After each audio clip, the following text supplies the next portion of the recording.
குபீரென எழுந்து விட்டாள் வசுமதி. பிரமிப்புடன் பார்த்தாள் அக்ஷயா. சார் எப்படி? நீயே சொல்லு சஞ்சனா, முதல்ல உட்காருமா. இருக்கட்டும் சார். வசுமதி பக்கம் திரும்பினாள்.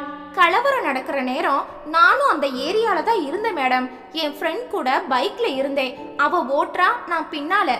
காலேஜுக்கு தான் நானும் போயிட்டு இருந்தேன். திடீர்னு ஒரு ஆள் இந்த பேக்கை எடுத்துட்டு தாறுமாறா எல்லாரையும் தள்ளி விட்டுட்டு ஓடுறான். இந்த மாதிரி இடங்கள்ல சமூக விரோதிகளோட ஆட்டம் நிறைய இருக்குமே. எங்களை அவன் கடந்தப்ப கையில பேக், அலறல், கூச்சல். அவன் திருடன்னு தெரிஞ்சு போச்சு. பொருள் யாருதோ என்ன இருக்குதோ முக்கியம் இல்ல, மீட்கணும், அது முக்கியம். நான் இறங்கி அவனை துரத்த ஆரம்பிச்சேன். கட்சி போலீஸ்னு அடிதடி நடக்குது. இவன் ஓடுறான், புடிச்சிட்டேன். போராட்டம். கையில வச்சிருந்த கத்தியால என் கையில கோடு போட்டான். பிளாஸ்டர் ஒட்டப்பட்டிருந்த கையை காட்டினாள். நான் விடல. அவனை அசைய விடாம கொக்கிப்பிடி போட்டு என் கராத்தைய பிரயோகிச்சேன். போலீஸ் எங்களை கவனிக்கிற நிலையில இல்ல. பேக்க பறிச்சிட்டேன்.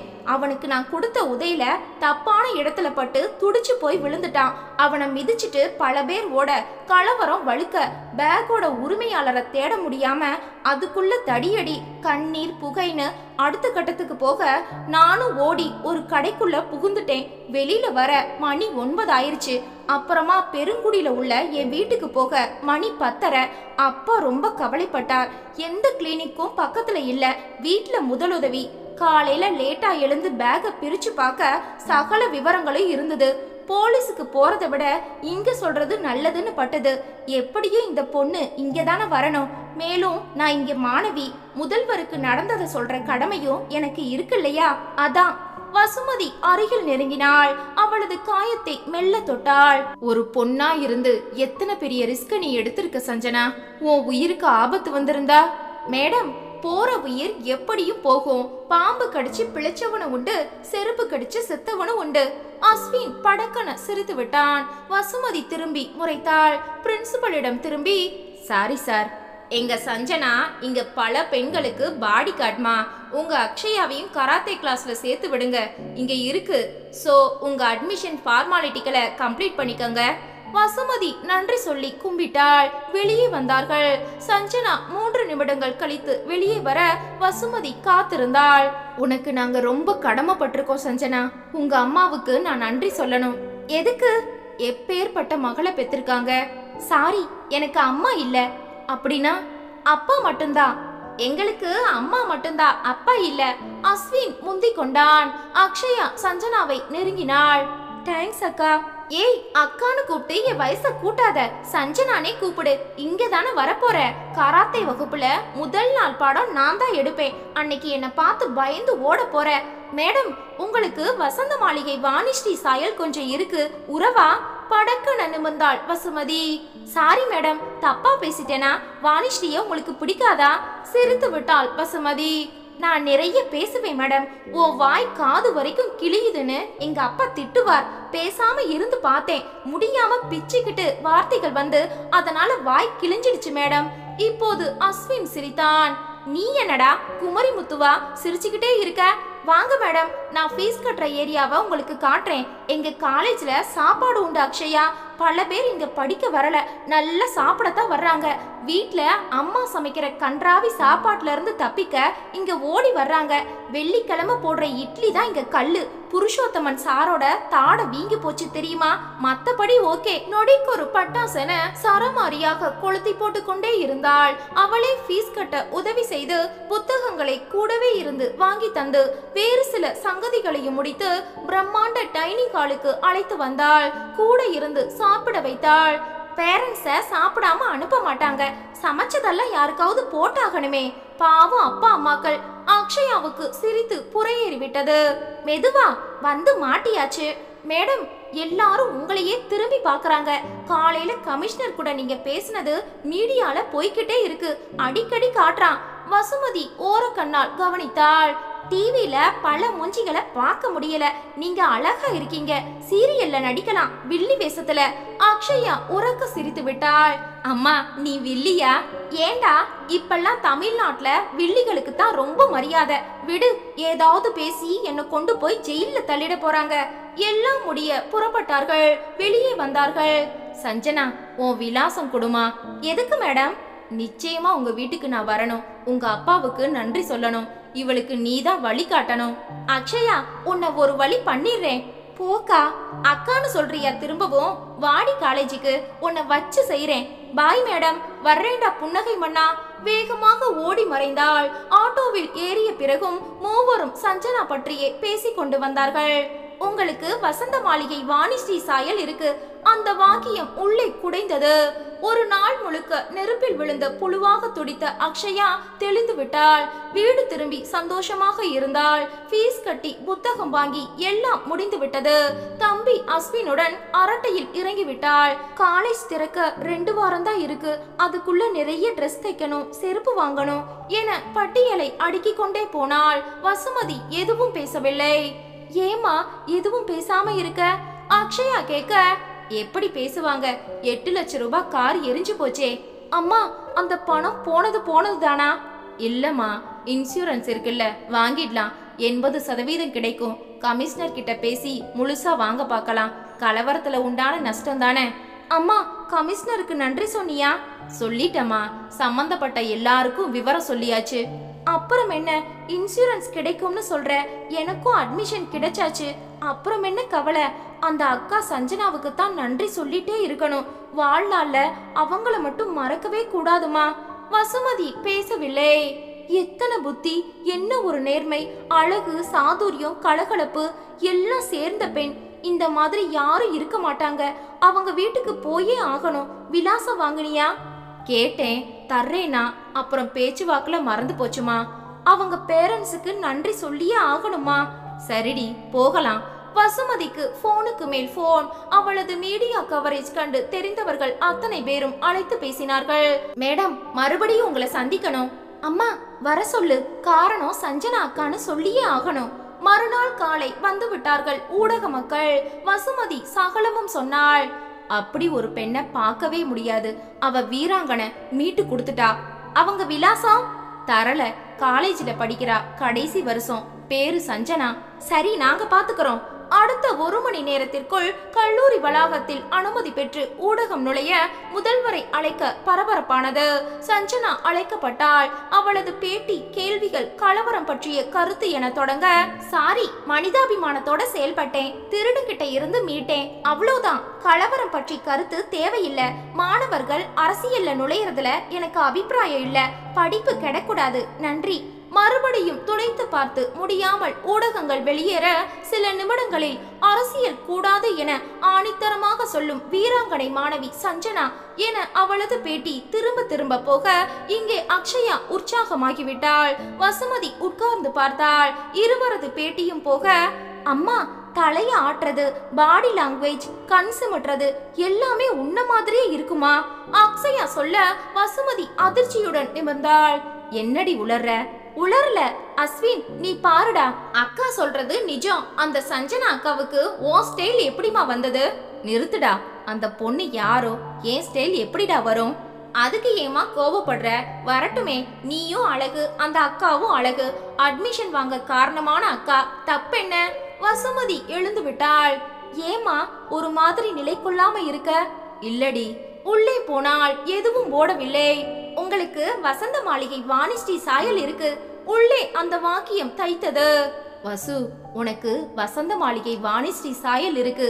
19 வருடங்களுக்கு முன்பு காதில் ஒலித்த கரகரப்பான குரல்.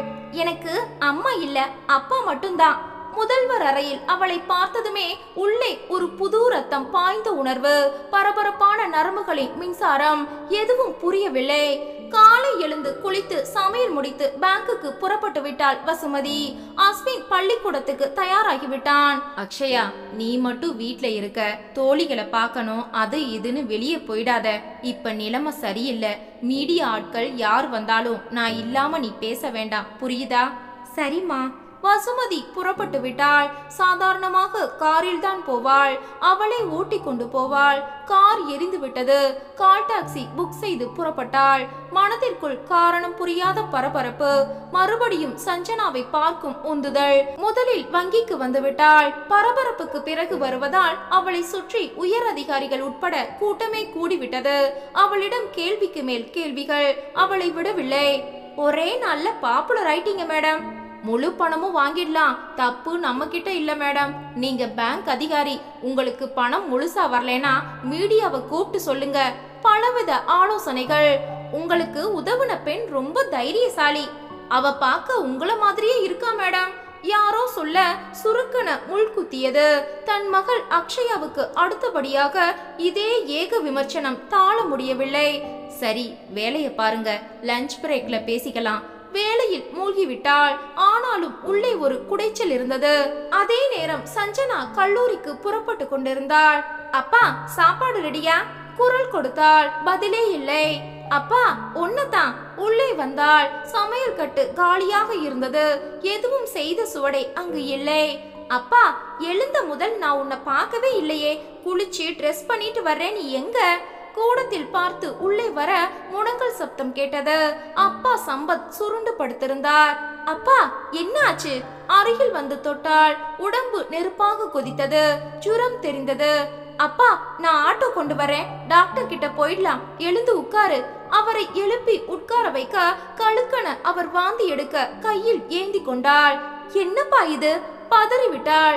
உடனே ஆட்டோ கொண்டு வந்தாள். தாங்கி பிடித்து அவரை ஆட்டோவில் ஏற்றி கதவை பூட்டி கொண்டு ஆட்டோவுக்கு வந்தாள். பிரதான சாலையில் பெரிய மருத்துவமனை இருந்தது. அங்கே உள்ள முக்கியமானவர்களை அவளுக்கு நன்கு தெரியும். காரணம், அப்பா மெடிக்கல் ரெப். பல ஆஸ்பத்திரிகளுக்கு போகும் மனிதர். பெரும்பாலும் டூரில் தான் இருப்பார்.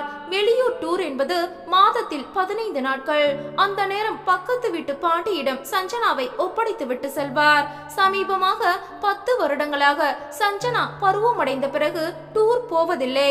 முழுக்க இங்கே உள்ளூர் வேலைதான். அவளை எதுவும் செய்ய விட மாட்டார். எல்லாம் தானே செய்து மகளுக்கு ஊட்டி விடாத குறைதான். சஞ்சனா சகலமும் கற்றுக்கொண்டாள். கற்றுக் கொடுத்தார். அப்பா, எனக்கும் சமைக்க வரும், நீ சமைக்க விடுறதில்ல. லீவு நாள்ல 2 பேரும் சேர்ந்து செய்யலாமா? மத்த நாள்ல நீ செய்ய வேண்டாம், படி. ஏன்பா, உனக்கும் வேலை இருக்கு இல்லையா? பரவாயில்லடா, நான் செஞ்சிடுவேன். ஏரியா மேனேஜர் ஆகிவிட்டார். கணிசமான சம்பளம், சொந்த வீடு, பைக். மகள் கேட்டு இல்லை என்றே சொல்ல மாட்டார். அவளும் அப்பா மனம் போல நடந்தாள். அம்மா இல்லாத குறை அவளுக்கு தெரியவே இல்லை. நீ பிறந்தது உங்க அம்மா இறந்துட்டாடா. இன்னொரு கல்யாணம் நீ செஞ்சுக்கலையாப்பா? நான் செஞ்ச பாவத்துக்கு அதுதான் பாக்கி. பாவமா? நீ தாயில்லா குழந்தையா இருக்கியே, அது நான் செஞ்ச பாவம் தானே. ஏன்பா அப்படி சொல்ற? எனக்கு அந்த குறை தெரியாம நீ ஆளாக்கலையா? உன் பாசம் காரணமா அம்மா இல்லைன்னு நான் ஒரு நாள் கூட நினைக்கலையேப்பா. அவர் அழுது விடுவார். அந்த அளவுக்கு அப்பா மகள் நெருக்கம். அந்த கலவரம் நடந்த நேரம் சம்பத் வேறு பகுதியில் இருந்தார். வீடு கலவரத்துக்கு மிக அருகில்.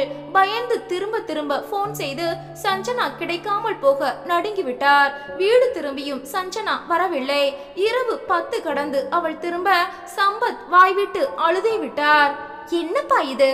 முடியலமா, உனக்கு ஏதாவது ஒண்ணுன்னா என் உயிர் போயிடும் சஞ்சனா. ஒன்னும் ஆகலையேப்பா. சரி, நீ எங்க இருந்த? நடந்ததை சொன்னாள். இதோ அந்த பேக். யாரோ ஒரு பெண் அக்ஷயான்னு எங்க காலேஜ் அட்மிஷன். பாவிங்க இத பறிச்சிட்டாங்க. மனசு என்ன பாடுபடும்? நாளைக்கு இத காலேஜ்ல கொடுத்து அவ அட்மிஷனை உறுதி செய்யணும். தேவையாமா உனக்கு? என்னப்பா இப்படி பேசுற? ஒரு பெண்ணோட வாழ்க்கை இது. கையை கிழிச்சிட்டு வந்திருக்க. அவ உன்னை கொன்னு இருந்தா என்னையா முடியுமா? கராத்தேல பிளாக் பெல்ட், நெருங்க விடுவேனா? போது சஞ்சனா, இந்த மாதிரி ரிஸ்க் எல்லாம் இனி தயவு செஞ்சு எடுக்காத. மறுநாள் கல்லூரியில் ஒப்படைத்து பகலில் வசுமதியை சந்தித்து ஜாவா வகுப்பு முடித்து வீடு திரும்ப இரவு 8:30. டிவி ஓடிக்கொண்டிருந்தது. அப்பா எங்க இருக்க? ஆபீஸ் வேலைம்மா. சாப்பாடு மேடையில இருக்கு, நீ சாப்பிட்டுட்டு படு. அப்பாவை தொந்தரவு பண்ணாத. விட்டு விட்டாள். காலையில் அப்பா சீக்கிரம் புறப்பட்டு போய்விட்டார். இவளுக்கு கல்லூரியில் மீடியா சந்திப்பு, பிறகு வகுப்புகள். வீடு திரும்ப இரவு 8 மணி. நீ எதுக்கு மீடியா முன்னால நிக்கிற? அவர் குரலில் கோபம் தெரிக்க, அப்பா அவங்க வந்துட்டாங்க, பிரின்சிபல் கூப்பிட்டாங்க, மறுக்க முடியல. நான் அரசியல் பேசலையே. வேண்டாமா, இந்த வெளிச்சம் ஆபத்து. ஏன்பா பயப்படுற? நேத்து ராத்திரியே உன்கிட்ட பேச முடியல. அந்த வசுமதி மேடம் குடும்பம் எத்தனை நல்லவங்க தெரியுமா? அக்ஷயாவுக்கு அட்மிஷன் வாங்கி தந்தப்ப மனசார வாழ்த்துனாங்க. Stop it. யார் வாழ்த்தும் உனக்கு வேண்டாம். ஏன்பா இப்படி பேசுற? யாரோ எப்படியோ போறாங்க, உனக்கு என்ன? அப்பா நீயா இப்படி பேசுற? நான் தான். நீ வயசு பொண்ணு, உன்னை பாதுகாக்க நான் பட்ட கஷ்டம் கொஞ்சம் இல்ல. உன் மேல எந்த வெளிச்சமும் படக்கூடாது, அது பாதுகாப்பு இல்ல. இனிமே யாருக்கும் நீ உதவ வேண்டாம். இங்க யாரும் நல்லவங்க இல்ல, எனக்கு பிடிக்கல. அந்த மேடம் நம்ம வீட்டுக்கு வர நோ, தேவையில்ல. கண்டவங்க யாரும் இந்த வீட்டுக்கு வரக்கூடாது. அவங்க கண்டவங்க இல்லப்பா, கண்ணியமானவங்க. நிறுத்துறியா? எனக்கு பிடிக்கல. யாரையும் நம்ம வீட்டுக்கு கூப்பிடாத. உன் பேட்டி வேற போகுது, எனக்கு பயமா இருக்கு. உள்ளே போய் படுத்து விட்டார். அப்பா இந்த மாதிரி கோபப்பட்டு சஞ்சனா பார்த்ததே இல்லை. மீடியா வெளிச்சம் என் மேல் விழுவதால் பாதுகாப்பு வளையம் உடையும் என்று அப்பாவுக்கு பயம். எப்படி? சரி, அப்பா பாவம், கொஞ்சம் அவகாசம் எடுத்துக்கொண்டு இந்த பயத்தை போக்கலாம். உறங்கிவிட்டாள். காலை பார்த்தால் நெருப்பாக ஜுரம். ஆஸ்பத்திரிக்கு வந்து விட்டாள். நேராக பெரிய டாக்டரை சந்திக்க. கங்க்ராட்ஸ்மா, வீராங்கனையா நீ, அசத்துற. மீடியா கவனம் முழுக்க ஓம் பக்கம். டாக்டர், அப்பாவை பாருங்க. அவர் பரிசோதித்தார். சஞ்சனா விவரம் சொல்ல டெஸ்டுகளை செய்தார். ஜுரம் 103, பிபி தாறுமாறாக எகிரி இருக்க. சரி சிஸ்டர், கேவியன் போடுங்க, பாக்குறேன். என்ன சம்பத், ஏன் திடீர்னு? நீங்க வாழ்த்துன மீடியா தான் டாக்டர். என் பாதுகாப்பு தொடர்பா அப்பா பயப்படுறார். கம்மான் சம்பத், எந்த காலத்துல இருக்கீங்க? இப்படி ஒரு மகள் இருக்கான்னு பெருமைப்படுங்க. டாக்டர் உள்ளே அழைத்து போய் உடனடியாக தேவையான முதல் சிகிச்சைகளை தொடங்க. சஞ்சனா வெளியே. அவளை சுற்றி ஏராளமான பேர் குவிந்து விட்டனர். ஒரு பிரபலமான திரைக்கலைஞருக்கு கூடும் கூட்டம் அவளை சூழ்ந்து கொண்டு கேள்விகள் கேட்டது. அவள் திணறிவிட்டாள். பலவித கேள்விகள். எதுக்கு மேடம் ஆஸ்பத்திரிக்கு வந்திருக்கீங்க? இந்த கலவரம் தொடர்பா ஏதாவது பிரச்சனையா? சாரிங்க, பிரச்சனைக்கு காரணம் ஊடகம்தான். என்ன சொல்றீங்க? என்ன நீங்க விடாம துளைச்சி எடுத்து அதன் காரணமா என் பாதுகாப்பு கேள்விக்குறியாகும்னு எங்க அப்பா பயப்படுறார். அதனால பிபி ஏறி ஜுரம் வந்து அட்மிட் ஆகியிருக்கார். புரியுதா? இது லைவ்ல போகுதா? இல்லைங்க, விட்டுடுங்க. எல்லாத்துக்கும் விளம்பரம் வேண்டாம். அந்த அளவுக்கு நான் பெரிய மனசு இல்ல. நிம்மதியா இருக்க விடுங்க சார். கை கூப்பினாள். சில நிமிடங்களில் அவர்கள் கலைந்து போக டாக்டர் வெளியே வந்தார். எப்படி இருக்கு அப்பாவுக்கு? 2 நாள் இருக்கட்டும் சஞ்சனா. பிபி இன்னும் கண்ட்ரோல் ஆகல, ஆயிடும். ஜுரமும் இறங்கணும், ட்ரீட்மெண்ட்ல இருக்கட்டும். பயமில்லையே டாக்டர்? நிச்சயமா இல்லம்மா. சம்பத் திடமான மனுஷன், எதுக்கும் கலங்க மாட்டார், தைரியசாலி. மீடியா வெளிச்சம் உன் மேல பட்டதுக்கா இத்தனை பதட்டம்? அவருக்கு என் மேல பாசம் அதிகம் டாக்டர். இருக்கட்டுமே, அப்படி பயப்படுறவர் உனக்கு கராத்தே கத்து கொடுப்பாரா? காலேஜுக்கு அனுப்புவாரா? நோ சஞ்சனா, வேற ஏதோ பிரச்சனை இருக்கு. இது உடம்பு ரீதியான பிரச்சனை இல்ல, சைக்காலஜிக்கல் விவகாரம். நீதான் பார்க்கணும். சரி டாக்டர். வெளியே வந்தாள்.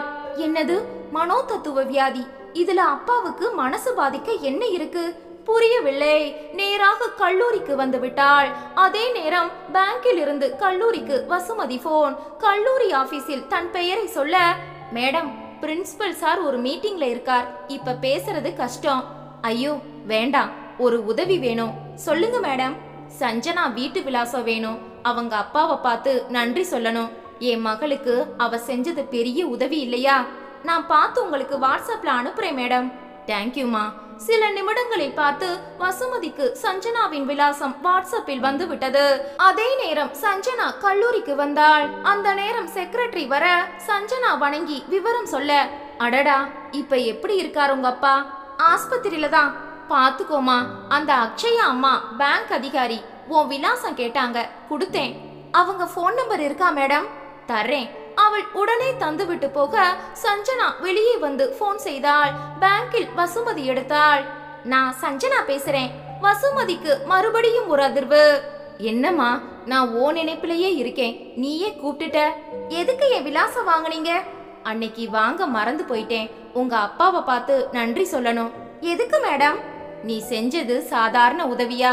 விடுங்களே மேடம், எனக்கு நன்றி சொல்லிட்டீங்க, போதுமே.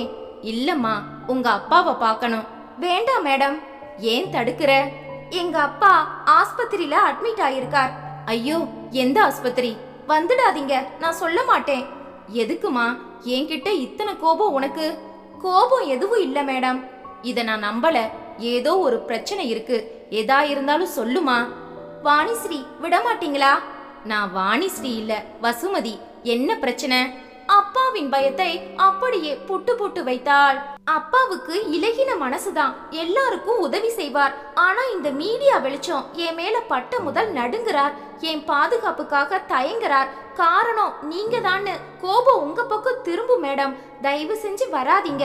அக்ஷயாவுக்கு இடம் கிடைச்சாச்சு. பிரச்சனை ஓவர். புரிஞ்சுக்கோங்க வாணிஸ்ரீ. வைத்து விட்டாள். வசுமதி ஆடி போனாள். அவள் வாணிஸ்ரீ என்று சொல்ல சொல்ல உள்ளே நரம்புகள் துடித்தது. அப்பாவுக்கு பாதுகாப்பு பயம். நீங்க வந்தா டென்ஷன் இன்னும் அதிகமாகும். காரணம் மீடியா மட்டும்தானா? ஆம், என் பேட்டி கமிஷனருடன் 10 நிமிடத்துக்கு ஒரு முறை செய்தி சேனலில் ஒளிபரப்பானது. இவள் அப்பா நிச்சயம் அதை பார்த்திருப்பார். டென்ஷன் அதுதானா? அப்படியானால் இவள் அப்பா? இந்த நொடி வரை அவர் பெயரை நான் கேட்கவில்லை. கேட்கலாமா? கேட்டால் இவள் உசாராகி விடுவாள். நிச்சயமாக காரணம் கேட்பாள். கூடாது. காலேஜில் கேட்கலாமா? அதுவும் தப்பாகிவிடும். திரும்ப திரும்ப இது தொடர்பாக நான் கேள்வி கேட்பது விபரீதமாகிவிடும். கொஞ்சம் பொறுமை காக்க வேண்டும். வசுமதியிடம் இருந்த இதமான முகம் சட்டென இறுகியது. அந்த நேரம் சக ஊழியர் வந்து ஏதோ கேட்க சுருக்கன கோபம் வந்து விட்டது. உங்களுக்கு பேங்க்ல 12 வருஷம் சர்வீஸ், இது கூட தெரியாதா? மேடம், எனக்கு எப்படி தெரியும்? இது நான் அபிஷியல். நீங்க தான் கையாளுறீங்க. லோன் சங்கதி மேடம், சர்ச்சையில இருக்கு. ஓ சாரி, நான் வேற ஏதோ ஞாபகத்துல பேசிட்டேன். Very sorry madam. நீங்க காலை முதலே நிதானத்துல இல்ல. பாதிப்பு விலகல. சாரி. 8 லட்சம் கார் எரிஞ்சா யார்தான் நிம்மதியா இருக்க முடியும்? இல்ல விடுங்க, நீங்க போய் வேலைய பாருங்க. அவளது பதட்டத்துக்கு நியாயமான ஒரு காரணத்தை உடனிருந்தவர்கள் கற்பித்துக் கொள்ள அவள் மாலை 6 மணி வரை சமாளித்தாள். வேலை இருந்தது. அவளால் உட்கார முடியவில்லை. புறப்பட்டு விட்டாள். சிக்னலுக்கு டாக்ஸி நிற்கும் போது சற்று தள்ளி இருந்த 2 வீலரில் சஞ்சனா இருப்பதை பார்த்தாள். சிக்னல் விடுபட சஞ்சனாவின் ஸ்கூட்டி புறப்பட ஒரு நொடியில் பாதை மாறி வசுமதி சஞ்சனாவை கணிசமான இடைவெளியில் பின்தொடர்ந்தாள். 20 நிமிட பயணம். சஞ்சனாவின் ஸ்கூட்டி ஒரு பெரிய ஆஸ்பத்திரி வாசலில் நின்றது. ஆஹா, அவள் அப்பா இருக்கும் ஆஸ்பத்திரி இதுதானா? வசுமதி காரை பார்க் செய்துவிட்டு மெதுவாக உள்ளே புகுந்தாள். அதே நேரம் சஞ்சனா டாக்டரின் அறைக்குள் நுழைந்தாள். வாமா, நானே போன் பண்ண இருந்தேன். பிரச்சனையா டாக்டர்? இல்லம்மா, பிபிய கண்ட்ரோலுக்கு கொண்டு வந்தாச்சு. ஜுரமும் இப்ப இல்ல. தனி ரூமுக்கு சம்பத்தை மாத்தியாச்சு. Thank you doctor. ஆனாலும் 2-3 நாட்கள் இங்க இருக்கட்டும். அவர் உடம்புக்கும் மனசுக்கும் ஓய்வு தேவை. சரி டாக்டர், போய் பார்க்கலாமா? ஃபீல் ஃப்ரீமா, போ. நான் சொன்னதை ஞாபகம் வை. மனசுல உள்ள முள்ளை எடுக்கணும். அப்பதான் காயம் முழுசா ஆறும். சரி டாக்டர். அவள் வெளியே வந்து காரிடாரில் நடக்க ரிசப்ஷனில் நின்றாள் வசுமதி. உடனே எதுவும் கேட்காமல் வசுமதி நிதானம் காக்க சஞ்சனா நடந்து போவதை கவனித்தாள். லிப்டில் சஞ்சனா ஏற அது மேலே போக 3 என காட்டி நின்றது. அவள் மட்டும் லிப்டில். வசுமதி உள்ளே நுழைந்து லிப்டை அழுத்தினாள். சஞ்சனா அப்பா இருந்த அறைக்குள் நுழைந்தாள். ட்ரிப்ஸ் போய் கொண்டிருந்தது. அப்பா வாமா, அங்கிருந்து மாத்திட்டாங்க. உங்களுக்கு ஒண்ணும் இல்லப்பா, டாக்டரை பார்த்தேன். எப்பமா வீட்டுக்கு போறது? 2-3 நாள் கழிச்சு போகலாம். தனி ரூம். நானும் இங்கிருந்து தான் போவேன். வேண்டாமா, உனக்கு செமஸ்டர் ஏப்ரல் 27 முதல் ஆரம்பம். அதிக நாட்கள் இல்ல, படிக்கணும். அது ஒரு பிரச்சனை இல்லப்பா, இங்கிருந்தே படிச்சுப்பேன். நாளைக்கு அரை நாள் போயிட்டு வந்துட்டா லீவு தான். தூக்கம் போயிடுமா? பரவாயில்லப்பா, நீங்க இல்லாம நான் மட்டும் எப்படி வீட்ல? வேண்டாமே. சொன்னா நீ கேப்பியா?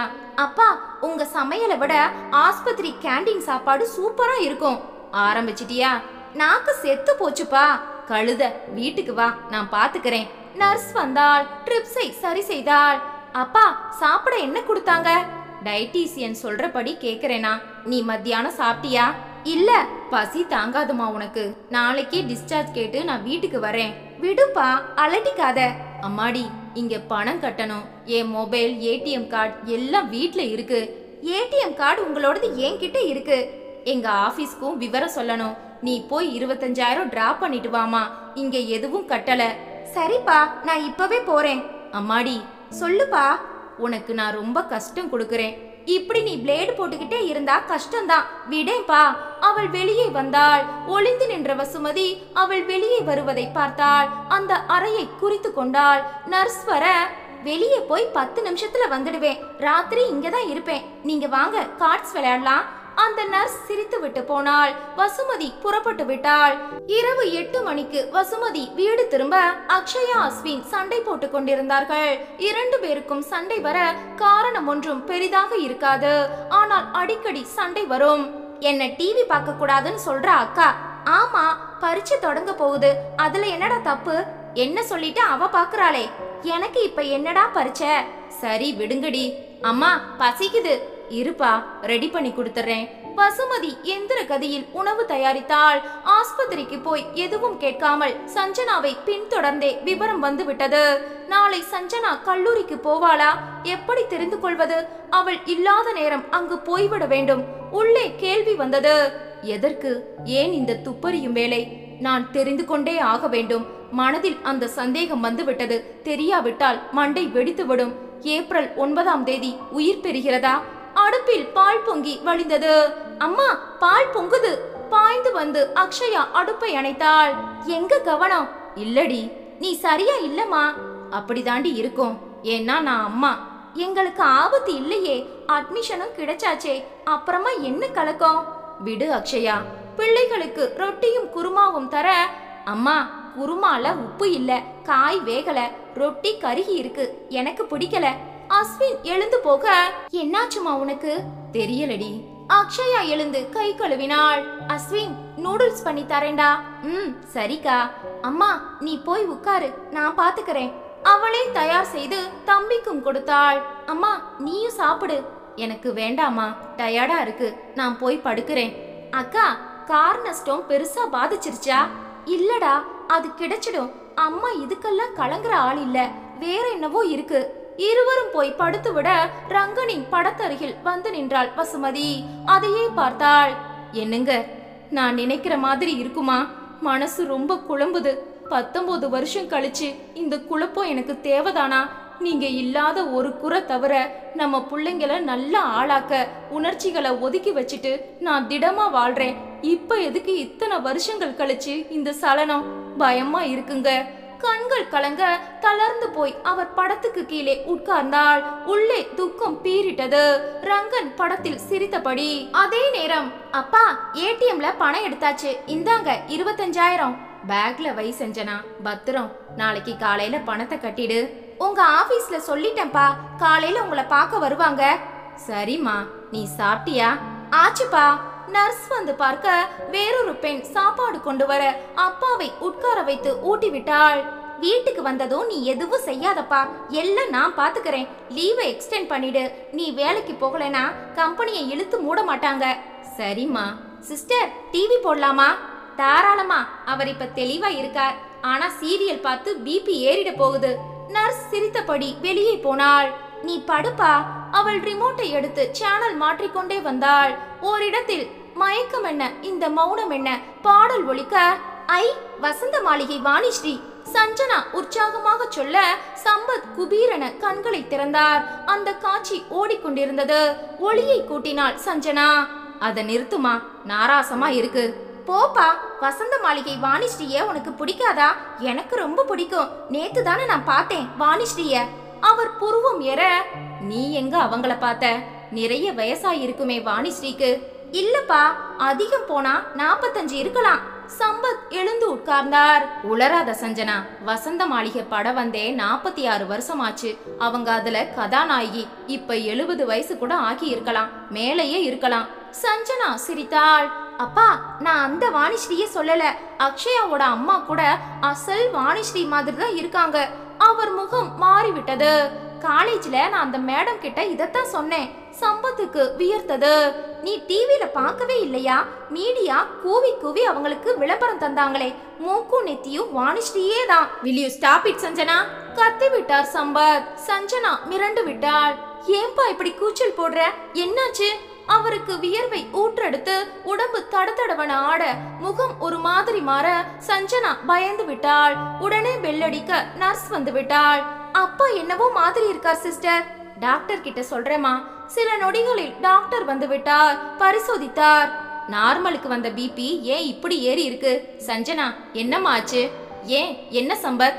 அவரிடம் பதில் இல்லை. டாக்டர் உடனே இன்ஜெக்ஷன் போட்டார். ட்ரிப்ஸை கண்டினியூ பண்ணுங்க. எல்லாம் நடந்தது. சஞ்சனா, நீ என் கூட வா. சிஸ்டர், அவரை மானிட்டர் பண்ணுங்க. சரி டாக்டர். சஞ்சனா அவருடன் வர நடந்ததை விவரமாக சொன்னாள். வேறு ஏதாவது பேசுனீங்களாமா? சினிமா வாணிஸ்ரீய பார்த்து இவர் பதட்டப்பட வாய்ப்பே இல்ல. டாக்டர், அந்த அக்ஷயா அம்மா பேங்க் மேடம் அசல் வாணிஸ்ரீ தான். அத நான் சொன்னேன். ஆமா டாக்டர். அப்புறமா தான் அப்பாவுக்கு பதட்டம். எதுக்கு? உங்க அப்பா அவங்கள நேர்ல பார்த்தாரா? இல்ல டாக்டர், எனக்கே இதுதான முதல் சந்திப்பு. அப்பா பார்க்கலையே. இல்ல சஞ்சனா, பார்த்திருக்கார்.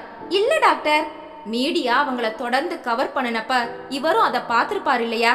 சஞ்சனா யோசித்தாள். முதல் நாள் நான் தாமதமாக வீட்டிற்கு வந்தபோது அப்பா பதட்டப்படவில்லை. மறுநாள் அந்த மீடியா கவரேஜ் நடந்த போது அப்பா அதை பார்க்கவில்லை. பிறகுதான் அப்பா பார்த்து ராத்திரி உறங்க போய் என்னிடம் சத்தம் போட்டு காலையில் ஜுரமும் இரத்த அழுத்தமும். அதன் பிறகு அப்பா பார்த்திருக்கிறார். அதுதான் பதட்டமா? அவர்களுக்கு உதவியது கூட அப்பாவுக்கு ஏன் பிடிக்கவில்லை? என்ன சஞ்சனா, ஏதாவது பிரச்சனையா? இருக்கு டாக்டர். இந்த பிபிக்கு காரணம் ஏதோ ஒரு மன உளைச்சல். கண்டுபிடிக்கிறேன். ஆனா கவனமா செயல்படுமா? இந்த திடீர் ஏற்ற இறக்கம் அவருக்கு நல்லதில்ல, புரியுதா? சரி டாக்டர். டாக்டர் மறுபடியும் வந்து பார்த்தார். மருந்தின் மயக்கத்தில் சம்பத் உறங்க. சரிமா, கொஞ்சம் கவனமா மானிட்டர் பண்ணு. சிஸ்டர் வருவா. அவர்கள் போய்விட பேங்க் மேடம் கல்லூரியை அழைத்து விலாசம் வாங்கியது, போனில் பேசியது என சகலமும் நினைவுக்கு வந்தது. எதுக்கு நன்றி சொல்ல துடிக்கணும்? என்கிட்ட சொல்லியாச்சு, போதாதா? அப்பாவை பார்த்தே ஆகணும்னு துடிக்க என்ன காரணம்? சிஸ்டர் வந்து பார்த்தாள், பரிசோதித்தாள். சஞ்சனா, அன்னைக்கு கமிஷனர் கூட பேசின அந்த அம்மா அசல் வாணிஸ்ரீ தான். நேத்திக்கு கூட இங்க வந்தாங்களே. யார சொல்றீங்க? அந்த அம்மா தான், கமிஷனர் கூட பேசின அம்மா. போட்டு போட்டு காட்டுனாங்களே. அவங்க எதுக்கு இங்க வந்தாங்க? எப்ப? சாயங்காலம். நீங்க வந்த 10 நிமிஷத்துல இந்த மாடி வரைக்கும் வந்தாங்க. யார பார்க்க வந்தாங்கன்னு தெரியல. சிஸ்டர் போய்விட்டாள். சஞ்சனாவுக்கு இதய துடிப்பு அதிகமானது. இங்க வந்தாங்களா? அப்பாவின் பதட்டத்துக்கும் இதுக்கும் ஏதாவது தொடர்பு இருக்குமா? உறக்கம் சுத்தமாக தொலைந்து போனது. காலையில் சஞ்சனா வீட்டுக்கு போய் குளித்து உடை மாற்றிக்கொண்டு அப்பாவுக்கும் ட்ரெஸ் எடுத்துக்கொண்டு ஆஸ்பத்திரிக்குள் நுழைய வசுமதி உள்ளே போவதை பார்த்தாள். படக்கென ஒரு டென்ஷன் வந்தது. நர்ஸ் சொன்னது சரிதான், என்னவோ இருக்கு, இத கண்டுபிடிக்கணும், விடக்கூடாது. சஞ்சனா தன் வேகத்தை குறைத்து மெதுவாக பின்தொடர்ந்தாள். வசுமதி லிப்டில் ஏறி 3வது மாடிக்கு வர சஞ்சனா அது கீழே வரும் வரை காத்திருந்து பிறகு மேலே வந்தாள். வசுமதியை காணவில்லை. சஞ்சனா அந்த தளம் முழுக்க தேடினாள். வசுமதி கண்ணில் படவே இல்லை. அப்பா இருந்த அறைக்குள் நுழைந்தாள் சஞ்சனா. வாமா. இப்ப தேவலையாப்பா? பரவாயில்லம்மா. நீ காலையில சீக்கிரமே போனியா? ஆமாப்பா, சிஸ்டர் கிட்ட சொல்லிட்டு போனேன். உங்களுக்கு ட்ரெஸ் கொண்டு வந்தேன். டிஃபனுக்கு சொல்லட்டுமா? வந்துடுமா, காலேஜுக்கு நீ போகணும் இல்லையா? போயிட்டு சீக்கிரம் வந்துடுறேன்ப்பா. வேற யாராவது வந்தாங்களா? யாரு? உங்க ஆபீஸ் ஆட்கள். இவ்ளோ சீக்கிரம் வரமாட்டாங்கம்மா. சரிப்பா, நான் போயிட்டு சீக்கிரம் வந்துடுறேன். அவள் வெளியே வந்தாள். சற்று தள்ளி ஒரு லேடி டாக்டரிடம் வசுமதி பேசிக் கொண்டிருந்தாள். சஞ்சனா, நீ எப்படி இங்க? நீங்க மேடம்? நான் அப்புறமா பேசுறேன் டாக்டர். விலகி வந்தாள். இந்த டாக்டர் எங்க பேங்க்ல ஹவுசிங் லோன் அப்ளை பண்ணிருக்காங்க. அதுல கொஞ்சம் பிரச்சனை. எனக்கு நெருங்கின சிநேகிதி, அதான் நேர்ல பார்த்து கையெழுத்து வாங்க வந்தேன். நீ எதுக்கு? உங்க அப்பா அட்மிட்னு சொன்னியே, இப்ப எப்படி இருக்கார்? வாங்க மேடம். படக்கன அழைத்து விட்டாள் சஞ்சனா. பின்ன இவ்வளவு தூரம் வந்து அவரை பார்க்காம போவேனா? நீ தான் வீட்டுக்கு வரவிடல. இங்கேயாவது அவரை பார்க்கலாமா? வாங்க. சஞ்சனா உள்ளே நுழைந்தாள். அப்பா, நான் ஒரு முக்கிய நபரை கூட்டிட்டு வந்திருக்கேன். யாருமா? வாணிஸ்ரீ. நேத்து முதலே இதை நீ விடுறதில்ல. வாங்க மேடம். வசுமதி மெதுவாக உள்ளே நுழைந்தாள். இருவரும் பார்த்து கொள்ள, வணக்கம் சார். வாங்க மேடம், உட்காருங்க. இருவரும் வெகு இயல்பாக இருக்க, சார், உங்க சஞ்சனாவால தான் என் மகளுக்கு அட்மிஷன் கிடைச்சது. விடுங்க மேடம், இதெல்லாம் பெரிய விஷயமா? சொல்ல போனா அதுக்காக என்ன பார்க்க வரணுமா? எனக்கு நன்றி சொல்ற கடமை இருக்கு இல்லையா? உங்க மகள் வரவிடல. அம்மாடி, நீ சொல்ற மாதிரி இவங்க வாணிஸ்ரீ மாதிரி தான் இருக்காங்க. நல்லதுமா, உங்க மகளும் அதே காலேஜ்ல படிக்க போறா. நல்ல காலேஜ், நடக்கட்டும். நான் இங்க ஒரு டாக்டரை பார்க்க வந்தேன். உங்களையும் பார்த்ததுல சந்தோஷம். சீக்கிரம் குணமாக வாழ்த்துக்கள் சார். நீங்க வீட்டுக்கு வந்த பிறகு நான் பார்க்க வர்றேன். கிளம்பட்டுமா சஞ்சனா? சரிம்மா. சஞ்சு, உனக்கும் காலேஜுக்கு லேட் ஆகல? கிளம்பிட்டேன்பா. நான் உன்னை டிராப் பண்ணட்டுமா சஞ்சனா? வேண்டாம் மேடம். இருவரும் வெளியே வந்தார்கள்.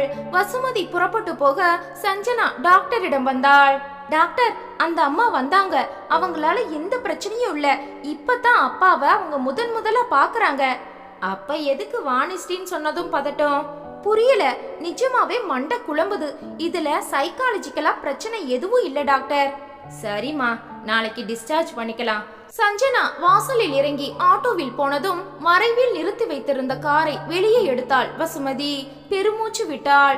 காலை 5:30 மணிக்கே வீட்டை விட்டு புறப்பட்ட வசுமதி 6க்கு ஆஸ்பத்திரிக்கு வந்துவிட டாக்டர் வருவது 8:30க்கு. டியூட்டி டாக்டர், நர்ஸ்கள் வேறு. அந்த நேரத்தில் யாரும் கவனிக்கவில்லை. வசுமதி நேராக அந்த அறைக்கே வந்து விட்டாள். பாத்ரூம் போய்விட்டு வந்த சம்பத் படுக்கையில் உட்கார்ந்திருக்க கதவு தட்டப்பட்டது. வாங்க சிஸ்டர். உள்ளே நுழைந்தது வசுமதி. அவளை பார்த்ததும் சம்பத் முகம் சிவந்து மறுபடியும் டென்ஷன் ஆனது. வசுமதியும் இதை ஓரளவுக்கு எதிர்பார்த்தே வந்திருந்தாள். கதவை சாத்தினாள். நான் உன்னை டிவில பார்த்தது முதல் நிம்மதியா இல்ல. என்னை இங்க கொண்டு வர காரணமே நீதான்.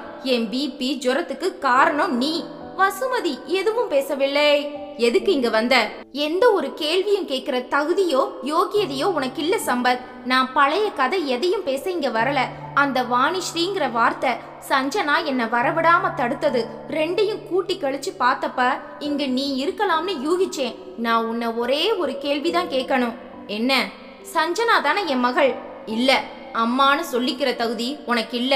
அவ ஓ மகள் இல்ல, என் மகள்.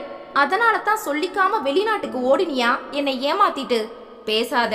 குழந்தைய பெத்து அனாதை விடுதி வாசல்ல இருந்த தொட்டில்ல போட்ட இரக்கமில்லாத தாய் நீ. அதுக்கு காரணம் நீ. படக்கன கதவு திறக்க இருவரும் அதிர்ச்சி அடைய ரூம் சுத்தம் செய்யும் ஆயா. கொஞ்ச நேரம் கழிச்சு வாங்க ஆயாமா.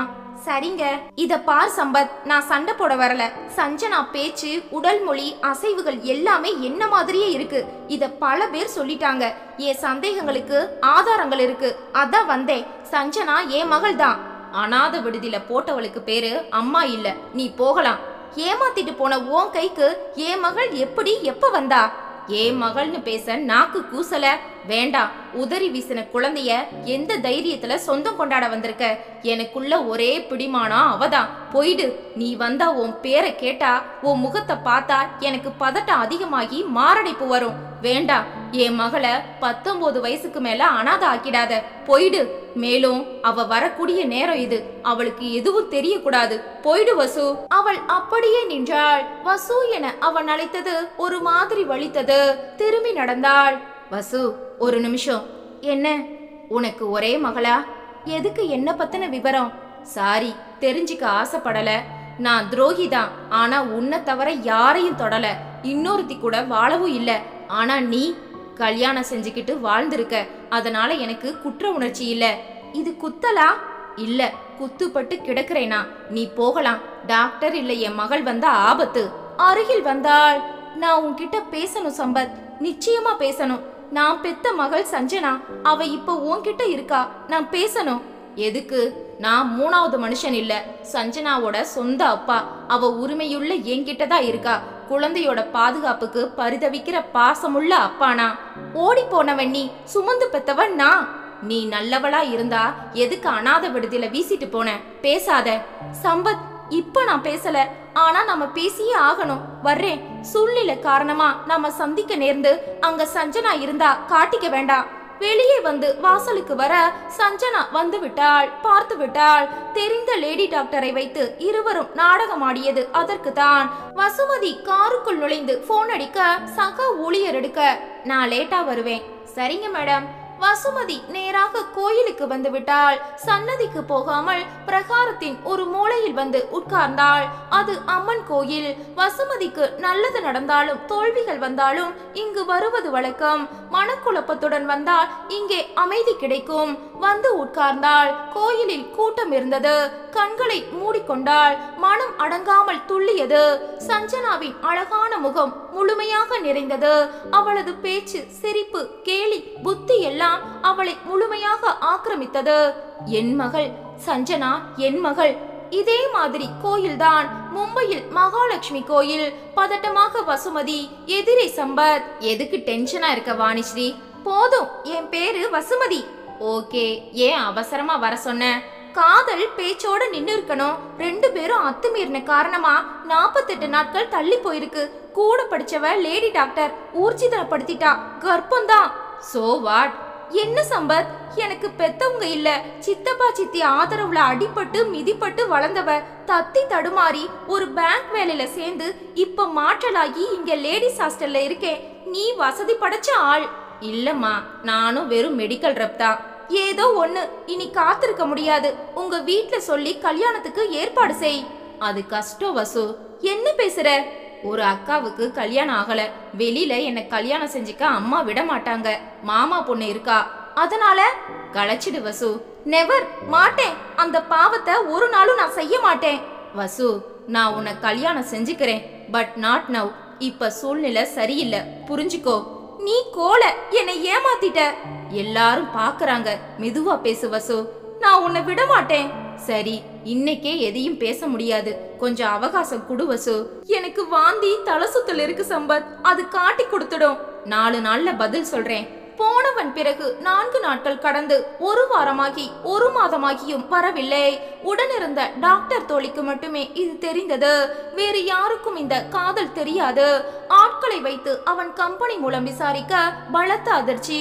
போன வாரம் ஒரு ப்ராஜெக்ட் தொடர்பாக 2 வருடங்களுக்கு கம்பெனி அவனை ஆஸ்திரேலியாவுக்கு அனுப்பிவிட்டது தெரிந்தது. ஆடி போனாள் வசுமதி. அவனது நம்பரை முயல அவனது தொடர்பே கிடைக்கவில்லை. இதை விடக்கூடாது வசு. அவங்க வீட்டுக்கே போய் ரகலை பண்ணி அவன் மானத்தை வாங்கணும். வீட்டு விலாசம் பிடித்து இருவரும் வந்துவிட அவனது அம்மா இருந்தாள். விவரம் சொல்ல, அது நீதானா? உங்களுக்கு தெரியுமா? எல்லாம் சொன்னா. நாங்க தான் அவனை வெளிநாட்டுக்கு பார்சல் பண்ணணும். இது நியாயமா? 80 நாள் ஆயாச்சு. நானும் உங்களை மாதிரி ஒரு பெண் இந்த மாதிரி செய்யலாமா? நான் இதை விட மாட்டேன். என்னடி செய்வ? உன் வயிற்று பிள்ளை அவனோடதுன்னு என்ன ஆதாரம்? DNA டெஸ்ட் எடுங்க. அடி போடி. ஆயப்ப இல்லாம வளர்ந்தவ இவனை மடக்கி போட்டு உள்ள வர பாக்குறியா? இந்த தாராவி ஜனங்களை பத்தி உனக்கு தெரியாது. தாண்ட மாட்டேன் இங்க இருந்து. உன் வயிற்று பிள்ளைய அழிச்சா அப்புறம் என்னடி DNA? அதற்குள் 4-5 பேர் சேர்ந்து விட இவளை மிக கேவலமாக விமர்சித்து அசிங்கமாக பேசி அவள் மேல் பழி சுமத்தி அவளை அடித்து துன்புறுத்த, நாங்க போலீஸுக்கு போவோம். இப்பவே வாடி, நாங்களும் கூட வர்றோம். எங்க பலம் என்னன்னு பாக்குறியா? இதுங்க 2யும் புடிச்சு கொண்டு போய் ரெட் லைட் ஏரியால விடுப்பா. ஆட்கள் நெருங்க அங்கே நிற்பதே ஆபத்து என இருவரும் தப்பித்தோம் பிழைத்தோம் என வந்து விட்டார்கள். சம்பத் மோசமான ஒரு குடும்பத்தில் பிறந்தவன் என்பது தெரிந்துவிட்டது. இதை விடக்கூடாது என அவளது டாக்டர் தோழி சொல்ல, வேண்டாம் பூஜா, மோத வேண்டாம். நமக்கு பலமோ பணமோ செல்வாக்கோ இல்ல. நான் சம்பத்தை நம்பி என்னை இழந்தது தப்பு. ரவுடி குடும்பம், நம்மள வாழ விட மாட்டாங்க. அடுத்து இவள் வங்கிக்கு வந்த போதும் அவள் ஆஸ்பத்திரி போன போதும் மிரட்டல் தொடர மும்பையை விட்டு போவது சிறந்தது என்ற முடிவுக்கு வந்து விட்டார்கள். அந்த முடிவை நெருங்கும் போது 4 மாதங்கள் முடிந்து விட்டன. இந்த கர்ப்பத்தை என்னடி செய்ய போற? நிச்சயமா கலைக்க மாட்டேன் பூஜா. இதென்ன பிடிவாதம்? கழுத்துல தாலி இல்ல, வயித்துல பிள்ளை, எப்படி சமூகத்தை சந்திக்க போற? இப்ப சென்னைக்கு போக வேண்டாம், வேற ஊருக்கு போகலாம். 2 பேரும் ஒன்னா இருப்போம். ஏன்? சித்தப்பா சித்தி உட்பட சென்னையில. இது யாருக்கும் தெரிய வேண்டாம். சரிடி, குழந்தைய நீ பெத்த பிறகு தெரிஞ்சுதானே தீரும். அந்த நேரத்துல யோசிக்கலாம். ஊட்டிக்கு அருகில் உள்ள அரவங்காடு பகுதியில் டாக்டராக பணிபுரியும் வாய்ப்பு பூஜாவுக்கு. வசுமதியும் அங்கே மாற்றல் கேட்க கிடைத்து விட்டது. இருவரும் வந்து விட்டார்கள். பூஜா வீடு பார்க்க சொல்லி இருந்தாள். அவள் குடும்பம் இலங்கையில். இருவரும் ஒன்றாக தங்க தன் வங்கி கிளையில் கணவர் வெளிநாட்டில் காதல் கல்யாணம் என ஏதோ ஒரு பொய்யை நம்பும்படியாக சொல்ல, உங்க சர்வீஸ் ரெக்கார்ட்ல கல்யாணம் ஆனதை பதிவு பண்ணலையா? ரிஜிஸ்டர் பண்ணல. கோயில்ல வச்சு கல்யாணம். அவர் வந்த பிறகு பதிவு செய்வோம். உங்க கணவர் பெயர் சம்பத்குமார். ஒரு மாதிரி ஏதேதோ சொல்லி சமாளித்து வேலைக்கு போக தொடங்கினார்கள். பூஜா தான் உடனிருந்து கவனித்தாள். சம்பத்தை தினசரி முயன்றும் கிடைக்கவில்லை. இவளுக்கு 8 மாதமான போது சித்தப்பா இறந்த செய்தி வந்தது. வயிற்றை வைத்துக் கொண்டு எப்படி போக முடியும்? முடியவில்லை. சித்தி தன் மகளுடன் திருநெல்வேலிக்கு அண்ணன் வீட்டுக்கு போனதாக தகவல் வந்தது. பிரசவத்துக்கு 1 மாதம் இருக்கையில் பூஜாவுக்கு சென்னையில் ஒரு நல்ல வாய்ப்பு வர, உன்னை இந்த நிலையில எப்படி விட்டுட்டு போறது? வேற வழி இல்ல. எனக்காக உன் வாழ்வை நீ துளைக்க கூடாது. நீ போ பூஜா. வேண்டாண்டி, உனக்கு முன்ன பின்ன ஆகலாம். மெட்டர்னிட்டி லீவை போட்டுட்டு நீ என் கூட சென்னைக்கு வந்துடு. பிரசவம் முடிஞ்ச பிறகு நீ திரும்பலாம். அங்கே பூஜாவுக்கு தனி வீடு தந்தார்கள். எல்லா வசதிகளும் இருக்க தெரிந்த லேடி டாக்டருக்கு அறிமுகப்படுத்தி சகலமும் சொல்ல அந்த டாக்டர் பூஜாவிடம் பேசினாள். பூஜா அதை வசுவிடம் சொன்னாள். நான் உன்னை கட்டாயப்படுத்தல வசு. இத நீ அழிச்சிருந்தா அது பாவம், சுமந்தாச்சு. ஆனா பெத்தெடுத்து நீயே வளர்த்தா சமூகத்துல நீ வாங்க போற அடிகளை விட அது வாங்குற அடிகள் ரொம்ப அதிகம். ஒருவேளை பொண்ணா மட்டும் பிறந்துட்டா இன்னும் நரகம். அப்பா யாருன்னு தெரியல, அம்மா யாருக்கு பெத்தாலோன்னு இனிஷியல் குழப்பம் வந்தா அதோட வாழ்க்கையே கேள்விக்குறியாகும். விமர்சனத்துக்கு ஆளாகிறத விட அனாதைங்கிற லேபிள் விழுந்தா எங்கேயாவது இருக்கும். யோசி வசு. முதலில் கத்தினாள். பூஜாவை திட்டினாள். முடியவே முடியாது என கதறி தீர்த்தாள். பூஜா விடாமல் பேசினாள். யோசிக்க யோசிக்க தன் பிடிவாதத்தால் ஒரு குழந்தையின் தலையெழுத்து தப்பாகி விடுமோ என்ற பயம் வந்தது. அது பெரிதானது. அந்த மன உளைச்சலே தன்னை கொன்றுவிடும் என்று தோன்ற மனம் மாறத் தொடங்கிவிட்டது. பிரசவ வலி எடுத்த நாள் ஏப்ரல் 9ஆம் தேதி அதிகாலை. பூஜா தான் அவளை கொண்டு போய் டாக்டர் மீராவிடம் விட்டாள். பூஜாவும் கூடவே இருந்தாள். 1 மணி நேரத்தில் காலை 6 மணிக்கு பெண் குழந்தை சுகப்பிரசவம். நினைவு திரும்பிவிட்டது. இப்போது டாக்டர் வந்தாள். குழந்தை எங்க டாக்டர்? சாரி வசுமதி, நீ அதை பார்க்க வேண்டாம். பார்த்தா பாசம் பொங்கும், விடமாட்ட. அது எப்படி இருக்கு டாக்டர்? எப்படி இருந்தா என்ன? 2 பேரும் சேர்ந்து இருந்தா 2 பேர் வாழ்க்கையும் கெடும், விட்டுடு. டாக்டர், அதை என்ன செய்ய போறீங்க? எதுக்கு டாக்டர்? அதை நான் பார்க்கல, என்கிட்ட வச்சுக்கணும்னு சொல்லல. என்ன செய்ய போறீங்க? அன்னை அரவணைப்பு இல்லம்னு ஒண்ணு இருக்கு, அங்க கொண்டு போய் சேர்த்துறோம். என்ன சொல்லி? விட்டுடு, எதையும் கேட்காத, மனம் சங்கடப்படும். டாக்டர், நான் யாரையும் நாடி இல்ல, கை நிறைய சம்பாதிக்கிறேன். என் மகளை என்னால வளர்க்க முடியாதா? வசுமதி, பிறந்த குழந்தைக்கு தாய்ப்பால் மட்டும் போதும். ஆனா அது வளரும் போது இந்த சமூகம் விட்டு வைக்குமா? பெண் குழந்தை வேற, அடிகளை அவமானங்களை பட்டு கடைசியில ஓம் பக்கம் விரல நீட்டும். பாவி, உன் சுகம் எனக்கு சோகமா முடிஞ்சு போச்சேன்னு உன் முகத்துல அமிலம் வீசும். கோணலான அதோட எதிர்காலத்தை உன்னால நிமிர்த்த முடியுமா? யோசி வசுமதி. டாக்டரும் நிறைய பேச வசுமதி சம்மதித்தாள். நொந்து நொந்து அழுதாள். 3ஆம் நாள் பூஜாவுடன் வீடு திரும்பினாள். முதல் 1 மாதத்துக்கு பைத்தியம் பிடித்ததை போல இருந்தது. வீட்டுக்கு வந்த 4ஆம் நாள் தாழ முடியாமல் புறப்பட்டு அனாதை இல்லம் வாசலுக்கே குழந்தையை பார்க்க வந்துவிட்டாள். பின்தொடர்ந்து வந்த பூஜா மடக்கி பலவந்தமாக இழுத்து வந்தாள். அதன் பிறகு புலம்பலும் ஏக்கமும் தொடர்ந்து நாட்கள் கடந்தன. வேலையிலும் சேர்ந்து விட்டாள் வசுமதி. மீரா டாக்டர் வெளிநாட்டுக்கு போய்விட்டாள். 1 வருட காலத்தில் பூஜாவும் ஆராய்ச்சி நிமித்தம் கனடா போய்விட்டாள். பூஜா பார்த்த அதே வீட்டில் வசுமதி மட்டும் தனியாக. அதன் பிறகு கடமையே கண்ணாக வேலையை பார்க்க அங்கு வாடிக்கையாளராக ஒரு கம்பெனி அதிகாரியாக ரங்கன் அறிமுகமானார். கண்ணியமான மனிதர், எல்லாம் நிறைந்தவர். வசுமதியுடன் நெருங்கி பழகும் வாய்ப்பு அதிகமாக அமைய ஒரு நாள் தன் மனதை திறந்து காட்டிவிட்டார். முதலில் வசு தீர்மானமாக மறுத்தாள். அவர் நண்பராக தொடர்ந்து பழக அவரிடம் ஒரு பிடிப்பு ஏற்பட்டது. பூஜாவிடம் இதை பற்றி போனில் பேச, நீ தனியா எத்தனை நாள் இருப்ப? கல்யாணம் செஞ்சுக்கோ, புது வாழ்க்கை தொடங்கினா எல்லாம் மாறும். ஆனால் வசுமதி ஒன்றில் உறுதியாக இருந்தால், வரப்போகும் கணவரிடம் பொய் சொல்வதில்லை. இதை சொன்னால் யார் ஏற்றுக்கொள்வார்கள்? ஏற்றுக்கொள்ளாவிட்டால் கல்யாண வாழ்வே வேண்டாம் முடிவு செய்துவிட்டு ரங்கனை தனியாக அழைத்தாள். ரங்கா, எனக்கு உங்களை கல்யாணம் செஞ்சுக்க பூரண சம்மதம். ஆனா வெளிப்படையா பேசணும். அப்படி பேசினா நிச்சயமா உங்க முடிவு மாறும். சொல்லுங்க வசுமதி. சம்பத்திடம் ஏமாந்து பெண் குழந்தையை பெற்று ஆர்பனேஜில் விட்டவரை ஒன்று விடாமல் சொல்லிவிட்டாள். ரங்கன் 1 வாரம் அவகாசம் கேட்டார்.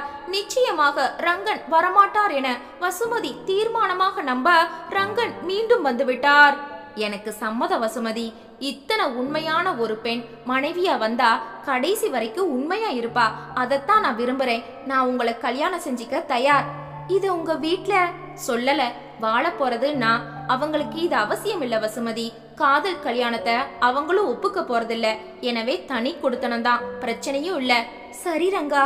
அவர்கள் வீட்டில் இதை சொல்ல இவள் சித்திக்கு தெரிவித்து ரங்கன் செலவில் கல்யாணம் நடந்து பூஜா மட்டும் கனடாவில் இருந்து வந்தாள். மனமாற வாழ்த்தினாள். கல்யாணம் நடந்த மறுநாள் ஏப்ரல் 9ஆம் தேதி காலையில் எழுந்ததும், நாம ஒரு இடத்துக்கு போறோம் வசு. எங்க? வாயே என் கூட. அந்த அனாதை இல்ல வாசலில் போய் கார் நின்ற போது வசுமதி ஆடி போனாள். நாம எதுக்கு இங்க வந்திருக்கோம்? நம்ம குழந்தைய தேடி எடுத்து கூட்டிட்டு போக. வசுமதி மிரண்டாள். என்ன சொல்றீங்க? உன் குழந்தை இனி நம்ம குழந்தை, உனக்கு அந்த மனக்குறை வேண்டாம், வா. கதறிவிட்டாள்.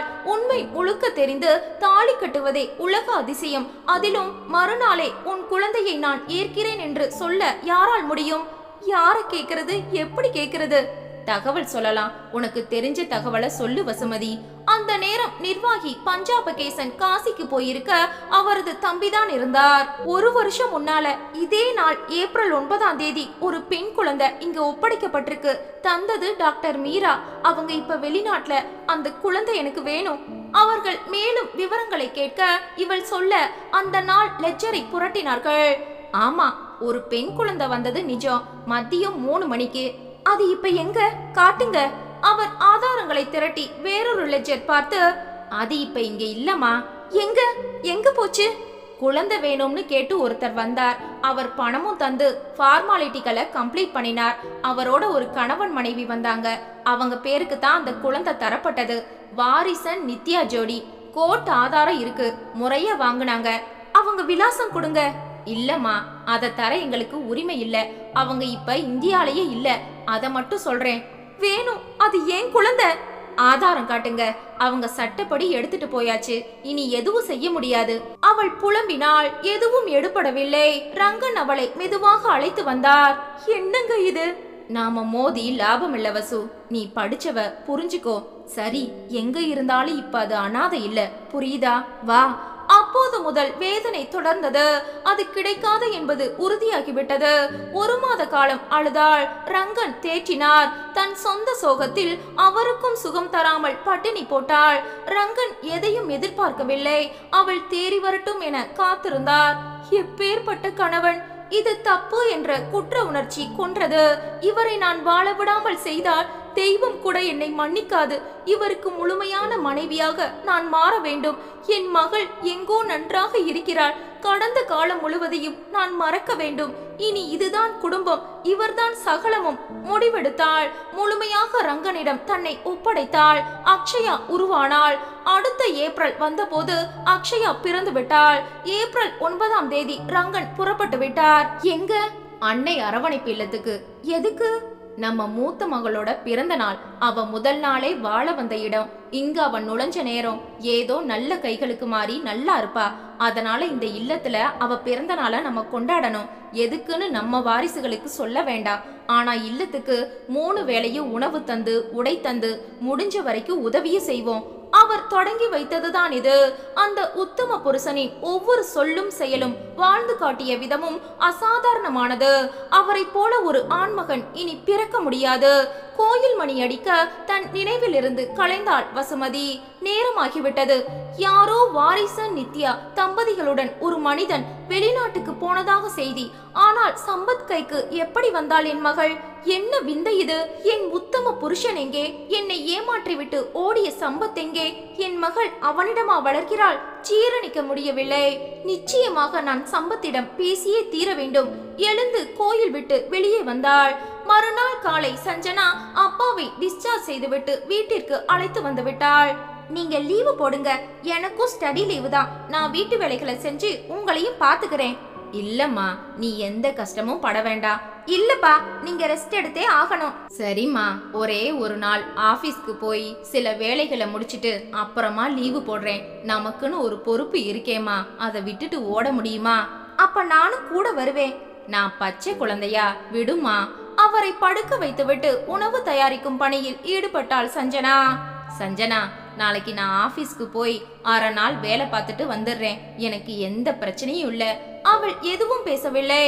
ஓரளவு இரவு நன்றாக உறங்கி ஒரு நாள் மகள் பராமரிப்பில் இருந்ததும் தெளிந்து விட்டார். மறுநாள் காலை அவரே எழுந்து குளித்து சமையல் கட்டுக்குள் நுழைய அங்கே சஞ்சனா இருந்தாள். எப்பமா எழுந்த? 4:30க்கு. இட்லி சாம்பார் ரெடி. மத்தியானம் லஞ்சும் தயாராகுது. ஏண்டா? ஆபீஸ்க்கு போயிட்டு வந்துடுங்க. அதுக்குள்ள நானும் காலேஜ் போய் ப்ராஜெக்ட் ரிப்போர்ட்டை கொடுத்துட்டு வந்துடுறேன். இப்போ உங்களை உங்க ஆபீஸ்ல டிராப் பண்றேன். வந்து நானே பிக்கப் பண்ணிக்கிறேன். இட்லி சாப்பிடுங்க. இப்போ ஒன்னா போகலாமா? வரும்போது நான் பாத்துக்கிறேன். நான் நல்லா இருக்கேன்டா. சரிப்பா. இருவரும் இட்லி சாப்பிட்டு விட்டு புறப்பட்டார்கள். தன் டூ வீலரில் அப்பாவை அவர் ஆபீஸ் வாசலில் இறக்கி விட்டவள் புறப்பட்டாள். சம்பத்துக்கு போன் வர எடுத்தார். நான் வசுமதி பேசுறேன். என் போன் நம்பர் உன்கிட்ட எப்படி? அது ஒரு பிரச்சனை இல்ல, நான் உங்களை பார்க்கணும். எதுக்கு? அவசியம் இல்ல, நான் யாரையும் பார்க்க விரும்பல. இல்ல, நான் பார்த்தே ஆகணும். நீங்க அனுமதிச்சா தனியா பேசலாம், இல்லைன்னா சஞ்சனா கிட்ட விவரம் சொல்லி அவ இருக்கும் போதே வர்றேன். வேண்டாம், அவகிட்ட எதையும் சொல்ல வேண்டாம். சரி, நாம சந்திக்கலாம். எங்க? இடம் சொன்னார் சம்பத். எதிர்ல ஒரு பெரிய ஹோட்டல் இருக்கு, அங்க உள்ள பேசலாம். சரி, அரை மணி நேரத்துல அங்க இருப்பேன். ஆபீஸுக்குள் நுழைந்து இன்னும் 2 நாட்கள் விடுப்பை நீட்டித்து விட்டு வெளியே வந்தார். சாலையை கடந்து எதிரே உள்ள ஹோட்டல் வாசலில் நின்றார். 15 நிமிடங்களில் கார் வர அதை பார்க் செய்துவிட்டு வசுமதி வந்தாள். சம்பத் நடக்க வசுமதி பின்தொடர்ந்தாள். தனி ஏசி அறை, அதில் தனி பிளாக் இருந்தது. வார நாள் என்பதால் கூட்டமில்லை. உட்கார பேரர் வந்தான். 2 காஃபி கொண்டா, எங்களை தொந்தரவு பண்ணாத, இங்க யாரையும் அனுப்பாத. அவன் கையில் 100 ரூபாயை வைத்தாள் வசுமதி. அவன் போய்விட, இந்த சந்திப்பு எதுக்கு வசு? உங்களை பார்க்கணும்னு ஏங்கி நான் இங்க வரல. அந்த ஆசையும் எனக்கு இல்ல. ஒரு துரோகி கூட நட்பை புதுப்பிச்சுக்க நான் பைத்தியக்காரி இல்ல. பின்ன ஏன் வந்த? என் மகள் எப்படி உன்கிட்ட? அவ ஏன் மகள். நான் 10 மாசம் சுமந்து பெத்த மகள். சுமக்க காரணமானவன் நான். பேசாத சம்பத், நீ துரோகி. 4 நாள்ல வர்றேன்னு சொல்லிட்டு 1 மாசமாகியும் வரல. புள்ள வளர தொடங்கியாச்சு. நாங்க நொந்து போய் உன் வீடு தேடி வந்தப்ப பட்ட அவமானங்கள் கொஞ்சம் இல்ல. சரி, அந்த கதையெல்லாம் உனக்கு எதுக்கு? உன் ஆபீஸ்ல கேட்டப்ப வெளிநாட்டுக்கு போய் 1 வாரமாச்சு, 2 வருஷ ப்ராஜெக்ட்னு சொன்னாங்க. என் கூட பழகிட்டு என்னை கர்ப்பிணி ஆக்கிட்டு இப்ப வர்றேன்னு சொன்னவன் தலதெறிக்க வெளிநாட்டுக்கு ஓடிட்ட. நீ ஒரு மனுஷன் தானா? கேவலமான குடும்பத்துல பிறந்த உனக்கு அந்த சாக்கடை புத்தி தானே வரும். நான் பைத்தியம். உன்னை நம்பி காதலிச்சு என்னையும் இழந்தது தப்புதான். ஒரு பெண் கவனமா இல்லேனா இந்த மாதிரி அவமானங்களை பட்டுதான் தீரணும். என்ன கொஞ்சம் பேச விடுறியா? எதுக்கு? உன் விளக்கம் யாருக்கு வேணும்? அப்ப புறப்படு. எதுக்கு இந்த சந்திப்பு? என் மகளை என்கிட்ட கொடு. ஒரு காலமும் இல்ல. நீ உத்தம தாயா இருந்தா எதுக்கு அதை விடுதியில போட்ட? நீ வச்சு ஏன் வளர்க்கல? பெத்த குழந்தைய தூக்கி போட்டுட்டு இன்னொரு கல்யாணம், அதுல 2 குழந்தைகள். நீ பத்தினி விஷம் போடுற பரத்தடி. டேய், என்னடா சொன்ன? கூச்சல் போடாதடி. நான் துரோகிதான். ஆனா இப்பவும் யாரையும் கட்டிக்காம என் மகளுக்காக மட்டுமே வாழ்றேன். நீ கேவலமானவ. அம்மானு சொல்லிக்காத. பெண் குலத்துக்கே நீ அவமான சின்னம். வசுமதி ஆடி போனாள். பேச வந்துட்டா. ஒரு நல்ல தகப்பன் வளர்த்த காரணமாத்தான் என் மகள் நிமிர்ந்து நிக்கிறா. நிறுத்து சம்பத். காதலிச்சவளை கைவிட்டுட்டு ஓடுனவனுக்கு விமர்சனம் ஒரு கேடா? நான் ஓடல. கடைசியா உன்னை சந்திச்சுட்டு நான் வீட்டுக்கு போன அதே ராத்திரி எல்லாம் வீட்டுல சொல்லி, நீ கர்ப்பிணியான விவரமும் சொல்லி உன்னைத்தான் கல்யாணம் செஞ்சுக்கணும்னு சொன்னேன். யாரும் கேட்கல. பலத்த விவாதம். எங்க அம்மா ஒரு வேசி, அவ மனுஷியே இல்ல. அடியாட்களை வச்சு என்னை அடிச்சு மயங்க வச்சு ரூம்ல அடைச்சாங்க. 1 வாரம் ஹவுஸ் அரெஸ்ட். எப்படியெல்லாம் டார்ச்சர் தெரியுமா? அந்த மாதிரி ஒரு சித்திரவதைய யாரும் அனுபவிக்க முடியாது. நான் பட்டேன். அப்படியும் நான் தப்பிச்சு வர முயற்சி செஞ்சேன். பிடிபட்டேன். அப்பத்தான் பாவிங்க உன்னை கொல்ல நாள் குறிச்சு அதுக்கான திட்டத்தை போட்டாங்க. என்ன கம்பெனி மூலம் வெளிநாட்டுக்கு அனுப்புற முயற்சியும் நடந்தது. அவங்க நிச்சயமா உன்னை கொன்னுடுவாங்க. நீ தப்பிக்க முடியாதுன்னு புரிஞ்சுக்கிட்டேன். ஏன் காரணமா நீ சாகிறத நான் விரும்பல. போராடி பார்த்தேன், முடியல. நீ வெளிநாட்டுக்கு போனாதான் அவளை உயிரோட விடுவோம்னு சொன்னாங்க. உன்னை கொல்ல நாள், நேரம், இடம் எல்லாம் குறிச்சிட்டாங்க. வேற வழி இல்லாம நாம சேரலைனாலும் எங்க இருந்தாலும் நீ உயிரோட இருக்கணும்னு ஆசைப்பட்டு நான் வெளிநாட்டுக்கு போக சம்மதிச்சேன். விமானம் ஏறினேன். அப்புறம்தான் நீ வந்து உன்னை டார்ச்சர் பண்ணி மும்பையில இருந்து பேக் பண்ணிருக்காங்க. நான் துரோகம் செய்யல வசு. உன் உயிர் போக கூடாதுன்னு பலவந்தமா அனுப்பப்பட்டேன். இது சத்தியம். சொல்லி முடித்ததும் அவன் உடம்பு நடுங்கி கண்கள் கலங்கியது. வசுமதி அசையாமல் உட்கார்ந்திருந்தாள். நிமிர்ந்து பார்த்தாள். வெளிநாட்டுல என்னால செயல்பட முடியல. எந்த நேரமும் ஓ ஞாபகம். ஒரு கர்ப்பிணி பெண்ணை கைவிட்டுட்டு வந்துட்டோம். போராடி மீட்க முடியலைங்கிற குற்ற உணர்ச்சி கூறு போட ஒரு மாதிரி டிப்ரெஷன் போல ஆகி 6 மாசம் வரைக்கும் பைத்தியக்காரனா அலைஞ்சேன். கூடவே இருந்த நண்பனுக்கு எல்லா கதையும் தெரியும். இப்படி இருந்த உன் வாழ்க்கையே முடிஞ்சு போயிடு சம்பத். இங்க இருந்து போயிடலாம். எங்க? மறுபடியும் மும்பைக்கா? வசுமதிய பார்க்க முடியுமாடா?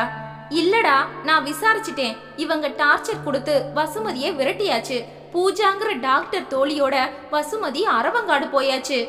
நாம அங்க போக முடியுமா? மும்பையில தான் ஆபத்து சம்பத். வெளியூரா இருந்தா அவளை தேடி புடிச்சு வாழ வைக்கலாம் இல்லையா? சரிடா, ஆனா அதுவும் யாருக்கும் தகவல் போகாம சில முன்னேற்பாடுகளை செஞ்சுட்டு போகணும். சகலமும் செஞ்சு முடிக்க 1 மாசத்துக்கு மேல ஆயிருச்சு. நேரா விமானத்துல கோவைக்கு வந்து இறங்கி அங்கிருந்து கார்ல அரவங்காடு வந்தோம். டாக்டர் பூஜான்னு கேட்டு ஆஸ்பத்திரியா அலைஞ்சோம். அவங்க சென்னைக்கு போயிட்டாங்கன்னு தகவல் வந்தது. சரிடா, சென்னைக்கு போகலாம். வசுமதியும் மாற்றல வாங்கிட்டு தான் போயிருக்கா. தகவல்களை நான் சேகரிச்சிட்டேன். இது நடக்கும்போது ஏப்ரல் 5ஆம் தேதி நாங்க சென்னைக்கு புறப்பட நான் எல்லா ஏற்பாடுகளையும் செஞ்சுட்டு இருக்கும்போது நண்பன் இளங்கோ வர்ற வழியில விபத்து, தலையில அடி, ஆஸ்பத்திரியில அனுமதி. என் துரதிருஷ்டம், அவனையும் தொற்றி பிடிக்க அவன் அட்மிட் ஆனா. அவனை விட்டுட்டு வர முடியாம ஆஸ்பத்திரியில தங்குற நிலை. அவனோட அம்மா தங்கச்சிக்கு தகவல் கொடுத்தேன், வந்தாங்க. ஆனா யாரும் பாரம் சுமக்க தயாரா இல்ல. எனக்குன்னு உள்ள ஒரே நாதி அவன்தான். அவனுக்காக நான் வேண்டாத தெய்வங்கள் இல்ல. ஏறத்தாழ 1.5 மாசம் 20ஆம் தேதி இளங்கோ கண் திறந்தான். மேலும் 1 மாசம் முழுமையா ஆயிட்டான். அவனையும் கூட்டிட்டு நான் சென்னைக்கு வந்தது ஜூன் முதல் வாரத்துல. நானும் மாற்றல் வாங்கி வீடெடுத்து அவனோட தங்குனேன். சாரிடா, என்னால தாமதம். இல்லடா, நானும் வசுமதியும் சேர்றத தெய்வம் கூட விரும்பல. அப்படி சொல்லாத, முயற்சிக்கலாம். அடுத்த 1 மாச காலம் எல்லா தகவல்களையும் திரட்டி சேகரிச்சோம். இளங்கோவுக்கு எல்லா பக்கமும் ஆட்கள் உண்டு. தகவல்கள் கைக்கு வந்தது. உனக்கு பிரசவம் ஆனது, பிள்ளை இறந்து போச்சுன்னு ஒரு தகவல். கடைசியா மீரா டாக்டர் ஆஸ்பத்திரியில ஒரு ஆயாவை விலைக்கு வாங்கினதுல உண்மை வெளியில வந்தது. அன்னை அரவணைப்பு இல்லத்துக்கு அந்த குழந்தை போயிருக்குதுன்னு ஆதாரபூர்வமான தகவல். என்னால அதிர்ச்சியை தாங்கிக்க முடியல. ஆனா அது நிஜம். நான் துரோகிதான், ஆனா சூழ்நிலை கைதி. சுமந்த நீ அந்த குழந்தைய அநாத விடுதியில சேர்த்தது மகா பாவம் இல்லையா? விவரம் கேட்க அந்த விடுதிக்கு போனேன். டாக்டர் மீரா பூஜா மூலமா பிறந்த குழந்தை ஏப்ரல் 9ஆம் தேதி பிறந்த பெண் குழந்தைன்னு அதே நாள்ல இங்க வந்தாச்சுன்னு சொன்னாங்க. நான் இளங்கோ கிட்ட கதறினேன். ஏண்டா வசுமதி இப்படி செஞ்சா? அந்த ஆராய்ச்சி நமக்கு தேவையில்லை. நீ என்ன செய்ய போற? என் மகள் எனக்கு வேணும்டா. இப்பவே போய் அவளை தூக்கிட்டு வந்துடலாம். சரி, அத முறையா செய்யலாம். எப்படி? ஒரு தம்பதிகளை வச்சு முறையா அந்த குழந்தைய தத்தெடுக்க வைப்போம். எதுக்குடா? அப்புறமா உன் கைக்கு வரட்டும், அதுக்கு நானே தத்தெடுப்பனே. ஒரு ஆம்பளை தனியா தத்தெடுத்தா கேள்விகள் வரும். ஆண் தன் நிலைமைய சொன்னாலும் இந்த உலகம் நம்பாது.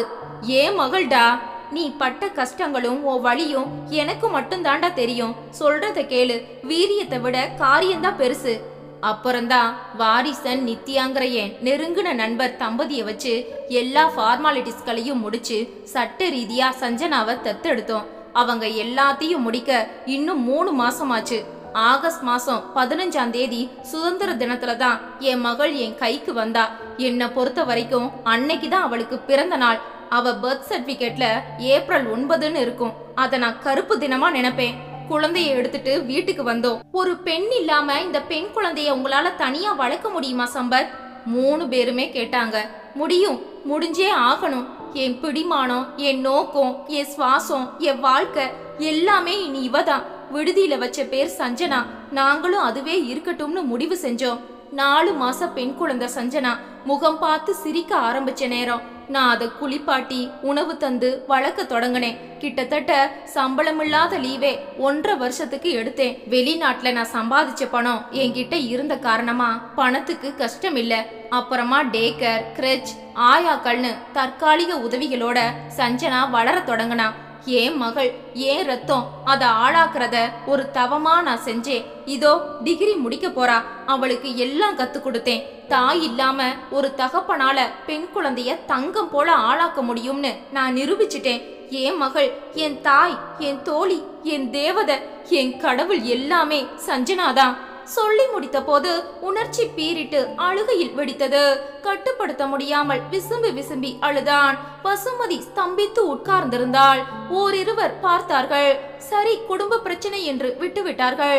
வெகு நேரம் அழுத பிறகு தெளிந்து நிமிர்ந்தார் சம்பத். முகத்தில் ஒரு இறுக்கம் வந்தது. எனக்கு தெரிஞ்சு நான் உனக்கு துரோகம் செய்யல. பாவிகள் எனக்கு டார்ச்சர் கொடுத்து பேக் பண்ணி அந்த மன உளைச்சல்ல பைத்தியமாயி விட்டுட்டேன். ரைட், நீ இனி எப்படி நினைச்சாலும் சரி. சாரி சம்பத், இத்தனை நாள் உங்களை நான் ரொம்ப தப்பாவே நினைச்சிட்டேன். உங்க பின்னால இத்தனை துரோகமும் கொடுமையும் இருக்கும்னு நான் நினைக்கல. சாரி. சரி, நான் இப்ப கேக்குறேன். நீயும் சுமந்து அவமானப்பட்டு கஷ்டங்களை பட்ட. ஆனா அனாதை விடுதியில குழந்தைய விட எப்படி மனசு வந்தது? மனசு வரல சம்பத். நான் அதை விரும்பி செய்யல. அப்புறம் செய்யாம இருந்திருந்தா இப்ப உள்ள கௌரவம் சஞ்சனாவுக்கு இருந்திருக்காது. தாய் இல்லாத பெண் குழந்தை மேல பரிதாபம் தான் வரும். தாயே யாருன்னு தெரியலனா அனுதாபம் தான் சேரும். ஆனா தகப்பன் யாருன்னு தெரியலனா அது அசிங்கம். கரும்புள்ளி விளற வாழ்க்கை அது. அதை அழிக்கவே முடியாது. எதிர்காலம் கேள்விக்குறியாகும். டாக்டரும் பூஜாவும் சொன்னதை முழுமையாக சொன்னாள். முதல்ல பிரிய சம்மதிக்காம நானும் ஆர்ப்பாட்டம் செஞ்சேன். ஆனா அவங்க பேச பேச அதுல உள்ள நியாயங்களை புரிஞ்சுக்கிட்டேன். என் மகள் வாழ்க்கைய நானே நாசமாக்க கூடாதுன்னு தெளிஞ்சேன். பிறந்த உடனே குழந்தை முகத்தை கூட நான் பார்க்கல. இப்பதான் அவளை பாக்குறேன். கோழைத்தனமா அவளை அனாதை விடுதியில விடல. அவ வாழணும்னு நான் செஞ்ச தியாகம் இது. அவனும் பேசவில்லை. மௌனம் நீடித்தது. அதை வசுமதியே உடைத்தாள். அதன் பிறகு மற்றவர்கள் ரங்கனுடன் தன்னை சேர்த்து வைத்தது எல்லாம் சொன்னது. கடந்த காலத்தில் உள்ள கரை தெரிந்தும் ரங்கன் ஏற்றுக்கொண்டது. பிறகு அனாதை விடுதிக்கு வந்தது என ஒன்று விடாமல் சொன்னாள். சம்பத் பிரமித்தான். அந்த மாதிரி ஒரு உன்னத புருஷன் என் வாழ்க்கையில வந்ததுதான் எனக்கு மிகப்பெரிய திருப்பு முனை. அதை நான் எதிர்பார்க்கல. என் பாதுகாப்புக்காக கழுத்தை நீட்டினது ஒரு சாதாரண மனுஷனுக்குன்னு நினைச்சேன். ஆனா வந்தது கடவுளோட பிரதிநிதின்னு புரிஞ்சுக்கிட்டேன். அவருக்கு என்ன காணிக்கையா கொடுத்தேன். 2 குழந்தைங்களை பெற்றெடுத்தேன். ஏப்ரல் 9ஆம் தேதி ஆசிரமத்துல கொண்டாட சொல்லி ஏற்பாடு செஞ்சவரே அவர்தான். நம்ம மகள்னு அவர் சொன்னார். வருஷம் அவ பிறந்த ஏப்ரல் 9ஆம் தேதி ஆசிரமத்துல விழா நடக்கும். மகள் கூட வாழ முடியலனாலும் அந்த நிகழ்வுகளை மதிச்சேன். நான் உனக்கு பெத்தெடுத்த மகளுக்கு அவர் மானசீக தகப்பனானார். எனக்கு தெய்வமானார். இப்ப ரங்கன் உயிரோட இல்ல. அவர் போய் 10 வருஷங்களாச்சு. என்னை பொறுத்த வரைக்கும் அவர் சாகல. ஒவ்வொரு நாளும் இப்பவும் என் கூட வாழ்ந்துட்டு தான் இருக்கார். சம்பத் முகத்தில் ஒரு வழி தெரிந்தது. எதுவும் பேசவில்லை. மௌனம் நீடித்தது. சகலமும் இருவரும் கொட்டி தீர்த்து விட்டார்கள். எதையும் பாக்கி வைக்கவில்லை. எந்த ஒரு ஒளிவு மறைவும் அவர்களிடம் இல்லை. ஏறத்தாழ காலை 9 மணிக்கு ஆரம்பித்து பேச்சு 12 மணி தாண்டியும் நீடிக்கிறது. இன்னும் முடிந்த பாடில்லை. பரஸ்பரம் கோபம், வெறுப்பு, கசப்புடன் வந்த இருவரும் அது எதுவும் இல்லாமல் இப்போது இயல்பான நிலைக்கு திரும்பி விட்டார்கள். முகத்தில் சாந்தம் வந்துவிட்டது. இருவர் மீதும் குற்றமில்லை. இறைவன் செய்த குற்றமடி என்ற கண்ணதாசனின் பாடல் வரிகள் உள்ளே ஓடியது. சம்பத், காலையில எதுவும் சாப்பிடல. எனக்கு பசிக்குது. ஏதாவது சாப்பிடலாமா? சரி வசு. பேரர் வந்த நேரம் சம்பத் போன் அடித்தது. சஞ்சனாதான். படக்கன நிபர்ந்தாள் வசுமதி. சொல்லுடா தங்கம். அப்பா, நான் உன் ஆபீஸ் வாசலுக்கு வந்துட்டேன். உள்ள வரலாமா? சம்பத்துக்கு திக்குன்றது. சஞ்சு, நான் ஆபீஸ்ல இப்ப இல்லம்மா. வீட்டுக்கு போயிட்டியாப்பா? இல்லடா, ஆபீஸ் வேலையா ஒரு கிளைண்ட் அவசரமா பார்க்க வேண்டியிருக்கு. ஸ்பீக்கரில் போட்டார். உனக்கே முடியல. இப்பதான் டிஸ்சார்ஜ் ஆகி வந்திருக்க. ஏன்பா சொன்ன கேட்க மாட்டேங்கிற? உனக்கு ஒரு பிரச்சனைனா யாருக்கு நஷ்டம்? வேலம்மா, 1 மணி நேரத்துல வந்துடுவேன். வீட்டுக்கு வந்துதான் சாப்பிடுவேன். நீ புறப்படுமா? நீ வந்துதான் நான் சாப்பிடுவேன். சரியா? சரிடா. வைத்து விட்டார். பேரர் வந்தான். Sir, order please. வசு, உனக்கு மட்டும் சொல்லு. எனக்கு வேண்டாம். குழந்தை சாப்பிடாம இருக்கா. நான் அவ கூட சாப்பிடுறேன். வசுமதி பிரமிப்புடன் பார்த்தாள். ஒரு நாள் கூட என்ன பிரிஞ்சு இருக்க மாட்டா. ராத்திரி தனியா படுக்க மாட்டா. பெரிய மனுஷி ஆனதும் நீ தனியா படுக்கணும்னு சொன்னேன். கேட்கல. என் மேல ஒரு காலை போட்டுட்டு என் கழுத்தை கட்டிட்டு தான் தூங்குவா. பிடிவாதமே இல்ல. எந்த எதிர்பார்ப்பும் இல்ல. சண்டை பிடிக்காது. எப்பவும் கலகலப்பு, காமெடி, சிரிச்ச முகம். அவ இருந்தாலே அந்த இடம் ஒரு நந்தவனம் மாதிரி புதுசா இருக்கும். எல்லாருக்கும் அவளை பிடிக்கும். போது சம்பத். சரி, நீ சாப்பிடு. வேண்டாம், எனக்கு பசிக்கல. நேரம் ஆச்சு வசு, நான் கிளம்புறேன். குழந்தை காத்துக்கிட்டு இருப்பா. 19 வருஷ கோபம் இப்ப உடைஞ்சு போச்சு. இனிமே மனசுல பாரம் இல்ல. அதனால பிபி நோய் எதுவும் வராது. தேங்க்ஸ் வசு, போகலாம். சம்பத், நில்லு. என்ன வசு? எனக்கு என் மகள் வேணும் சம்பத். வேணும்னா இதுக்கு என்ன அர்த்தம்? 19 வருஷம் கழிச்சு மகள் கிடைச்சிருக்கா. தேவதை மாதிரி இருக்கா. அவளை பிரிஞ்சு இனி நான் வாழ முடியுமா? வசு, என்ன பேசுற? எப்படி சஞ்சனா கூட நீ என்ன வசு இப்படி யோசிக்கிற? நான் அவளுக்கு அம்மா சம்பத். பெத்துட்ட காரணமா அதுதான் உறவு. ஆனா உன் கதை வேற. விதி உள்ள புகுந்தாச்சு. விட்டுடு வசு. அவளை நான் தரமாட்டேன். யாருக்கும் தரமாட்டேன். நேரமாச்சு. குழந்தை காத்துட்டு இருப்பா. பாய் வசு. வேகமாக வாசலை நோக்கி நடக்க, சம்பத் நில்லு! சம்பத் அதை காதில் போடாமல் நடந்து சரக்கென ஒரு ஆட்டோவை அழைத்து அதில் ஏறி புறப்பட வாசலுக்கு ஓடி வந்த வசுமதி அப்படியே நின்றாள். ஆபீஸுக்கு ஏற்கனவே லீவு சொல்லிவிட்டதால் வசுமதி வீட்டுக்கு வந்து விட்டாள். பூட்டி இருந்தது. அஸ்வின் பள்ளிக்கு. அக்ஷயா எங்கே போனாள்? இன்னொரு சாவியால் பூட்டை திறந்து உள்ளே வந்தாள். காலையில் சாப்பிடவில்லை. இப்போது நிஜமாகவே பசித்தது. காலையில் சமைத்தது இருந்தது. பிள்ளைகள் சாப்பிட்டது போக மிச்சம். சாப்பிட உட்கார்ந்தாள். என்னை விட்டுட்டு சாப்பிட மாட்டா, தனியா படுக்க மாட்டா, என் மேல காலை போட்டுட்டு கழுத்தை கட்டிட்டு தான் படுப்பா. ஒவ்வொரு சொல்லிலும் பாசத்தை குலைத்து எடுத்தான். ரங்கனின் படத்தருகே வந்தாள். என்னங்க, சம்பத் குற்றவாளி இல்ல, அவனை துரோகின்னு நினைச்சு வெறுத்தேன். ஆனா அவனும் என்னை விட டார்ச்சர் பட்டிருக்கான். அவன் தியாகிதான், கல்யாணமே செஞ்சுக்கல. நான் சுமந்தது 10 மாசம்தான், அவன் 19 வருஷமா சுமந்துட்டான். ஒரு தாயா இருந்திருக்கான். அவனை பார்த்தா பிரமிப்பா இருக்கு. நான் பெத்த மகளை அற்புதமா வளர்த்திருக்கான். ஒரு வகையில பார்த்தா அவனை விட மோசமானவள் நான் தான்னு தோணுது. அழுதாள். எனக்கு என் மகள் வேணும். இத்தனை அழகா அறிவா எல்லாம் நிறைஞ்ச ஒருத்திய நான் பெத்திருக்கேன். தன் தங்கச்சின்னு தெரியாம அவளுக்கு வாழ்க்கை கொடுத்திருக்கா. எல்லாத்தையும் மீட்டு கொடுத்திருக்கா. அப்படியே என் முகச்சாயல்ல இருக்கா. எனக்கு பெருமையா இருக்கு. எனக்கு என் மகள் வேணுங்க. ஆனா அத நான் கேட்ட நொடியில சம்பத் இறுகிட்டான். இலகி இருந்த சம்பத் இறுகி போயிட்டான். அத அவனால ஜீரணிக்க முடியலங்க. சஞ்சனாவை தரமாட்டேன்னு சொல்றான். என்னால தாங்கிக்க முடியல. அவன் தான் ஆளாக்கி இருக்கான்.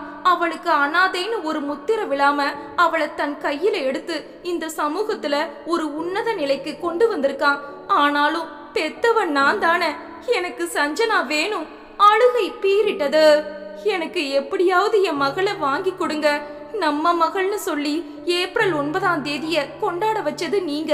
அவ அங்கேயே இருந்திருந்தா நிச்சயமா அவளை நாம தூக்கிட்டு வந்திருப்போம். உங்க இனிஷியல் அவளுக்கு நீங்க தந்திருப்பீங்க. நீங்க என் மகளை, நம்ம மகளை எனக்கு மீட்டு கொடுங்க. அப்படியே சுருண்டு படுத்தாள். அக்ஷயா உள்ளே நுழைந்தாள். அம்மா, அம்மா! சரக்கன திரும்பினாள் வசுமதி. நீ பேங்க்குக்கு போகலையா? எப்ப வந்த? இப்பதான் முடியல, லீவு போட்டுட்டு வந்தேன். என்ன கொஞ்சம் தனியா விடுறியா அக்ஷயா? ஓகேம்மா. அப்பா படத்துக்கு முன்னால அழுதியா? அப்பா ஞாபகம் வந்துடுச்சா? ஆமாண்டி, இவர் இருந்தா எனக்கு எந்த கஷ்டமும் இல்ல. இப்ப நான் ஒருத்தியா போராட வேண்டி இருக்கு. என்னால முடியல அக்ஷயா. குரல் உடைந்தது. அருகில் வந்து அம்மாவை தன்னோடு சேர்த்து அணைத்து கொண்டாள் அக்ஷயா. ஏம்மா, இத்தனை வருஷங்கள் நீ தாக்கு பிடிக்கலையா? அப்பா காரியம் முடிஞ்சதும் திடமா நிக்கலையா? யார் என்ன பேசினாலும் எனக்கு என் பிள்ளைங்க தான் எல்லாமேன்னு இரும்பா நின்னியே. இப்ப நாங்க வளர்ந்தாச்சே, என்ன கலக்கம்? அம்மா, நீ அழுதாலும் அப்பாவை திரும்ப கொண்டு வர முடியாது. கைவிட்டு போனது மீண்டு வருமாமா? வரும். எனக்கு வேணும். எனக்கு சொந்தமானத நான் யாருக்கும் விட்டு தர மாட்டேன். அம்மா, நீ என்ன பேசுற? சுமந்தவ நான் தாண்டி. அந்த உரிமை எனக்கு இல்லையா? அம்மா, என்ன உளற? அப்பாவை நீ வேணும்னு கேட்டாலும் கிடைக்காது. அவர் இறந்தாச்சு. நீ சுமந்து பெத்தது எங்க 2 பேரை. நாங்க உனக்கு தான் சொந்தம். உன்னோட தானே இருக்கோம். உனக்கில்லாத உரிமை யாருக்குமா? அக்ஷயா, பிள்ளைங்க தாய்க்கு தானே சொந்தம். நிச்சயமா, அதுல என்ன சந்தேகம்? அப்ப நிச்சயமா எனக்கு தான், எனக்கு தான். புலம்பியபடி உள்ளே எழுந்து போக அக்ஷயா மிரண்டு போனாள். ஏன் அம்மா இப்படி பேசுறாங்க? மூளைக்கலங்கின மாதிரி பேச்சு வருது. ஐயோ, இது என்ன கஷ்டம்? யார்கிட்ட சொல்றது? எங்களுக்கு யாரும் இல்லையே. தம்பி கிட்ட பேசலாம். பள்ளிக்கு போற பையன் மிரண்டு தான் போவான். அவனால என்ன தீர்வு சொல்ல முடியும்? உள்ளே கலவரம் ஓடியது. அந்த கலவரத்துல எங்களை இழந்துடுவோன்ற பயம் உள்மனது வர ஓடிட்டதா? நாங்க மீண்டு வந்தோம். அந்த தாக்கம் போகலையா? என்ன இது? சரியாக பேங்குக்கு போகிறதில்ல, சாப்பிடுறதில்ல, தூங்கல.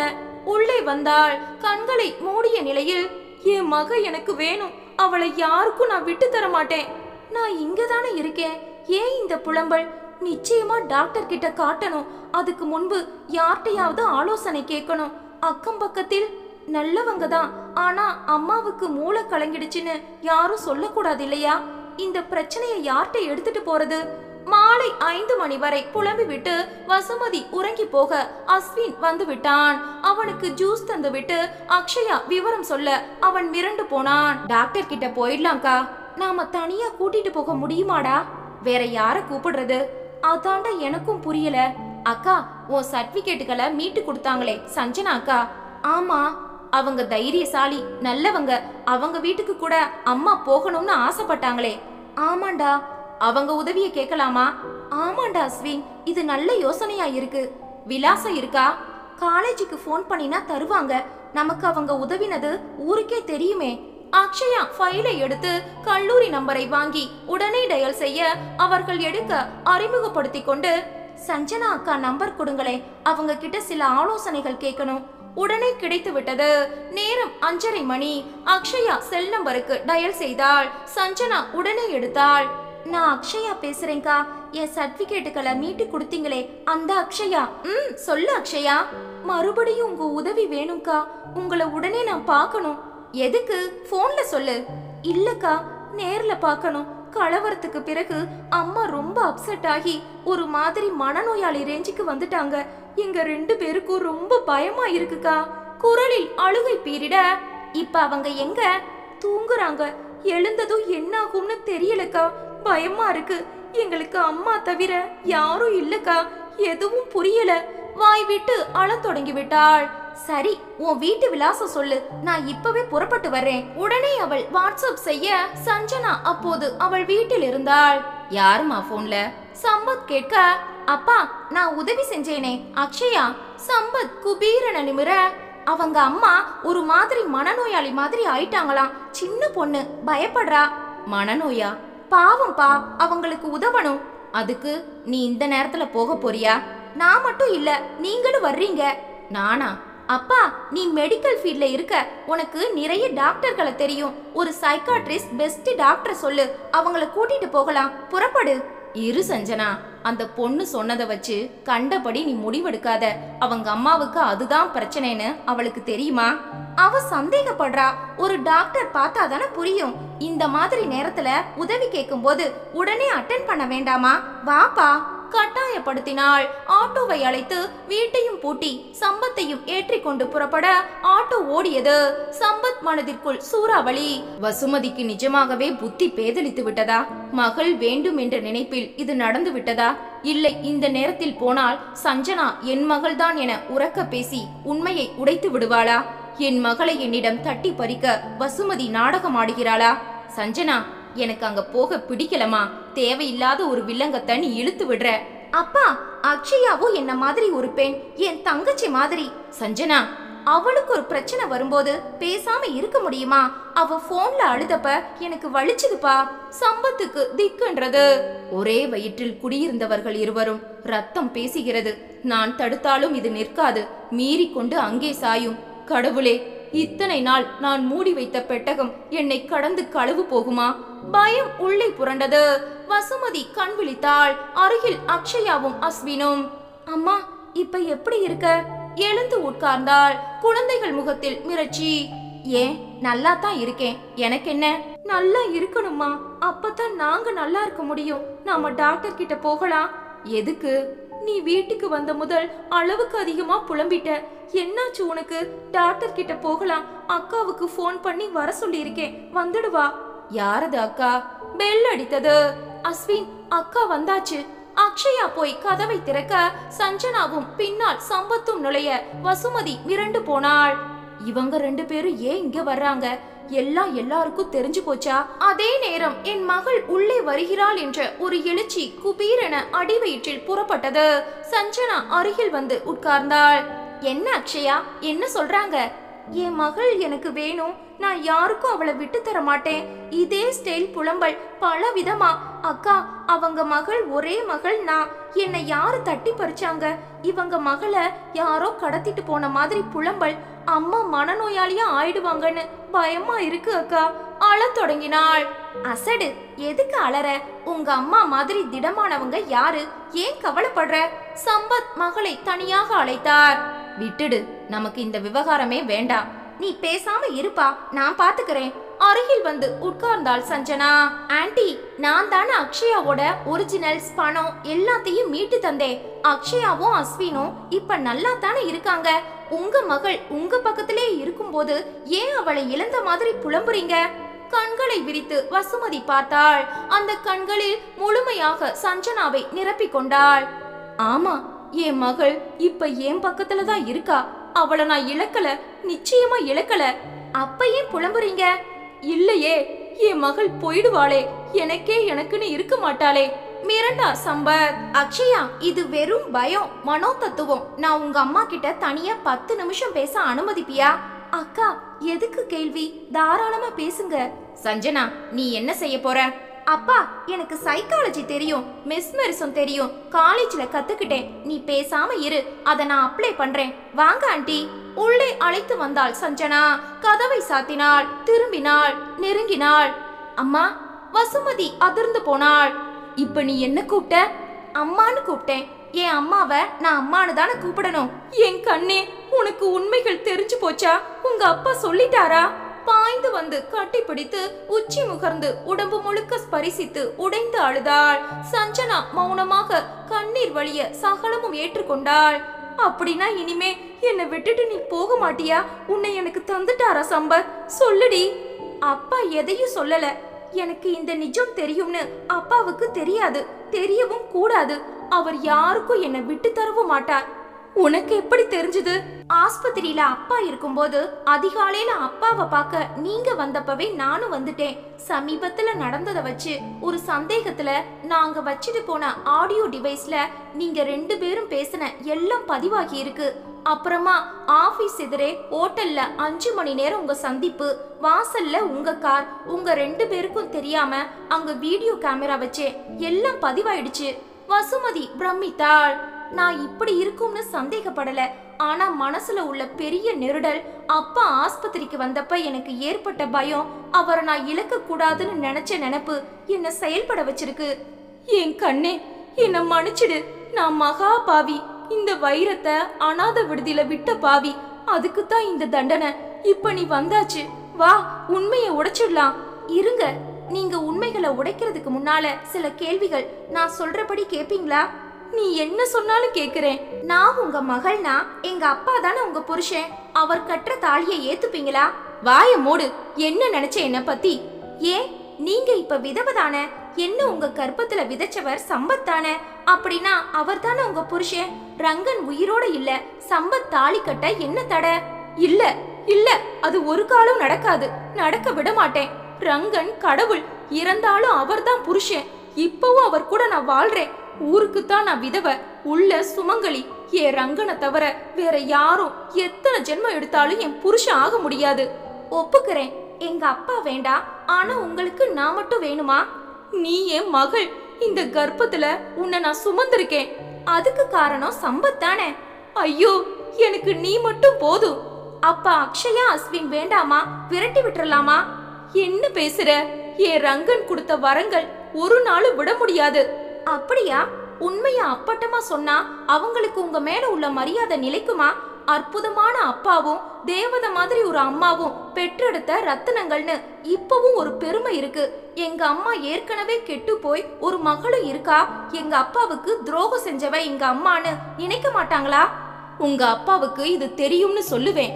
அதுக்காக சம்பத்த அப்பான்னு அவங்களால கூப்பிட முடியுமா? அவங்க ஏத்துப்பாங்களா? என்ன நீங்க தட்டி பறிச்சா எங்க அப்பா மனநோயாளியாவார். அக்ஷயா அஸ்வின் 2 பேருக்கும் உங்க மேல நிரந்தர வெறுப்பு உண்டாகும். 19 வருஷம் கழிச்சு நீங்களும் நானும் சேருவோம். ஆனா மத்தவங்க பிரிவாங்க கசப்போட. உங்க ரங்கனை நீங்க செத்த பிறகு விட்டு தர மாட்டீங்க. ஆனா உயிரோட எங்க அப்பா என்ன உங்களுக்கு விட்டு தரணுமா? என்ன நியாயம் இது? பெத்து போட்டதோட சரி, ஊர் உலகம் பாதுகாப்புன்னு சொல்லி இன்னொரு கல்யாணம் செஞ்சுக்கிட்டு 2 குழந்தைங்களை நீங்க பெத்தாச்சு. எங்க அப்பா இப்ப வரைக்கும் புனிதமா வாழ்ந்திருக்கார். என்ன ஆளாக்கி இத்தனை உயரம் கொண்டு வந்திருக்கார்.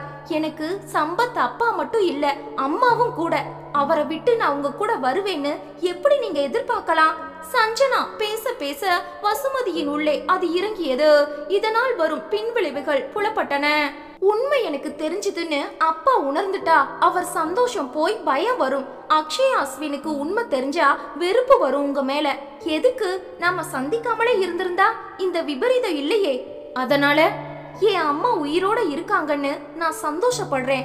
மாசத்துல ஒரு நாள் ஆசிரமத்துல நாம தனியா சந்திச்சு தாய் மகளா கொஞ்சி குழாவலாம். மத்தபடி நீங்க ஆண்டி தான். என் தம்பி தங்கையும் நிம்மதியா இருக்கட்டும். இந்த ரகசியத்தை காலம் முழுக்க நாம பூட்டி வச்சு அன்ப ரகசியமா பாதுகாத்தா 2 குடும்பமும் சந்தோஷப்படும். சம்மதமா? சில நொடிகள் சிந்தனை. வசு அவள் கைகளை இறுக பற்றி அவள் கண்களை ஊடுருவி கூந்தலை தடவி மெல்ல முத்தமிட்டு, சரிடி கண்ணே, நான் யாருக்கும் சொல்ல மாட்டேன். தேங்க்யூ அம்மா. அவளும் முத்தமிட்டாள். கதவை திறந்தாள். அக்ஷயா, ஆண்டி இப்ப முழுமையா தெளிஞ்சாச்சு. இனி எந்த டாக்டரும் தேவையில்லை, கேட்டுக்கோ. சாரி அக்ஷயா, உன்னையும் தம்பியையும் குழப்பிட்டேன். சஞ்சனா புரிய வச்சுட்டா. சம்பத் சார உட்கார சொல்லு. சாரி சார், உங்க மகள் தான் எனக்கு டாக்டர். சாப்பிட்டுட்டு போகலாம். அக்ஷயா வா, நீயும் நானும் சமைக்கலாம். இருவரும் உள்ளே போனார்கள். புன்னகை மன்னா, நீயும் வாடா. அவனும் போக மெதுவாக நெருங்கிய சம்பத். அவகிட்ட நிஜத்தை சொல்லிட்டியா வசு? இல்ல சம்பத், அவளுக்கு எதுவும் தெரியாது. சொல்லவும் மாட்டேன், இது சத்தியம். தேங்க்யூ வசு. சஞ்சனா எப்பவுமே உனக்கு மட்டும்தான் மகள். நான் பங்கு கேட்க மாட்டேன். ஐ பிராமிஸ் யூ. அவர் கையில் அடித்தாள். உள்ளே சஞ்சனாவின் காமெடி மழை பொழிய, அக்கா உங்களால சாதிக்க முடியாதது எதுவும் இல்ல. தம்பி தங்கையின் புகழ்ச்சி மலையில் சஞ்சனா குளித்துக் கொண்டிருந்தாள்.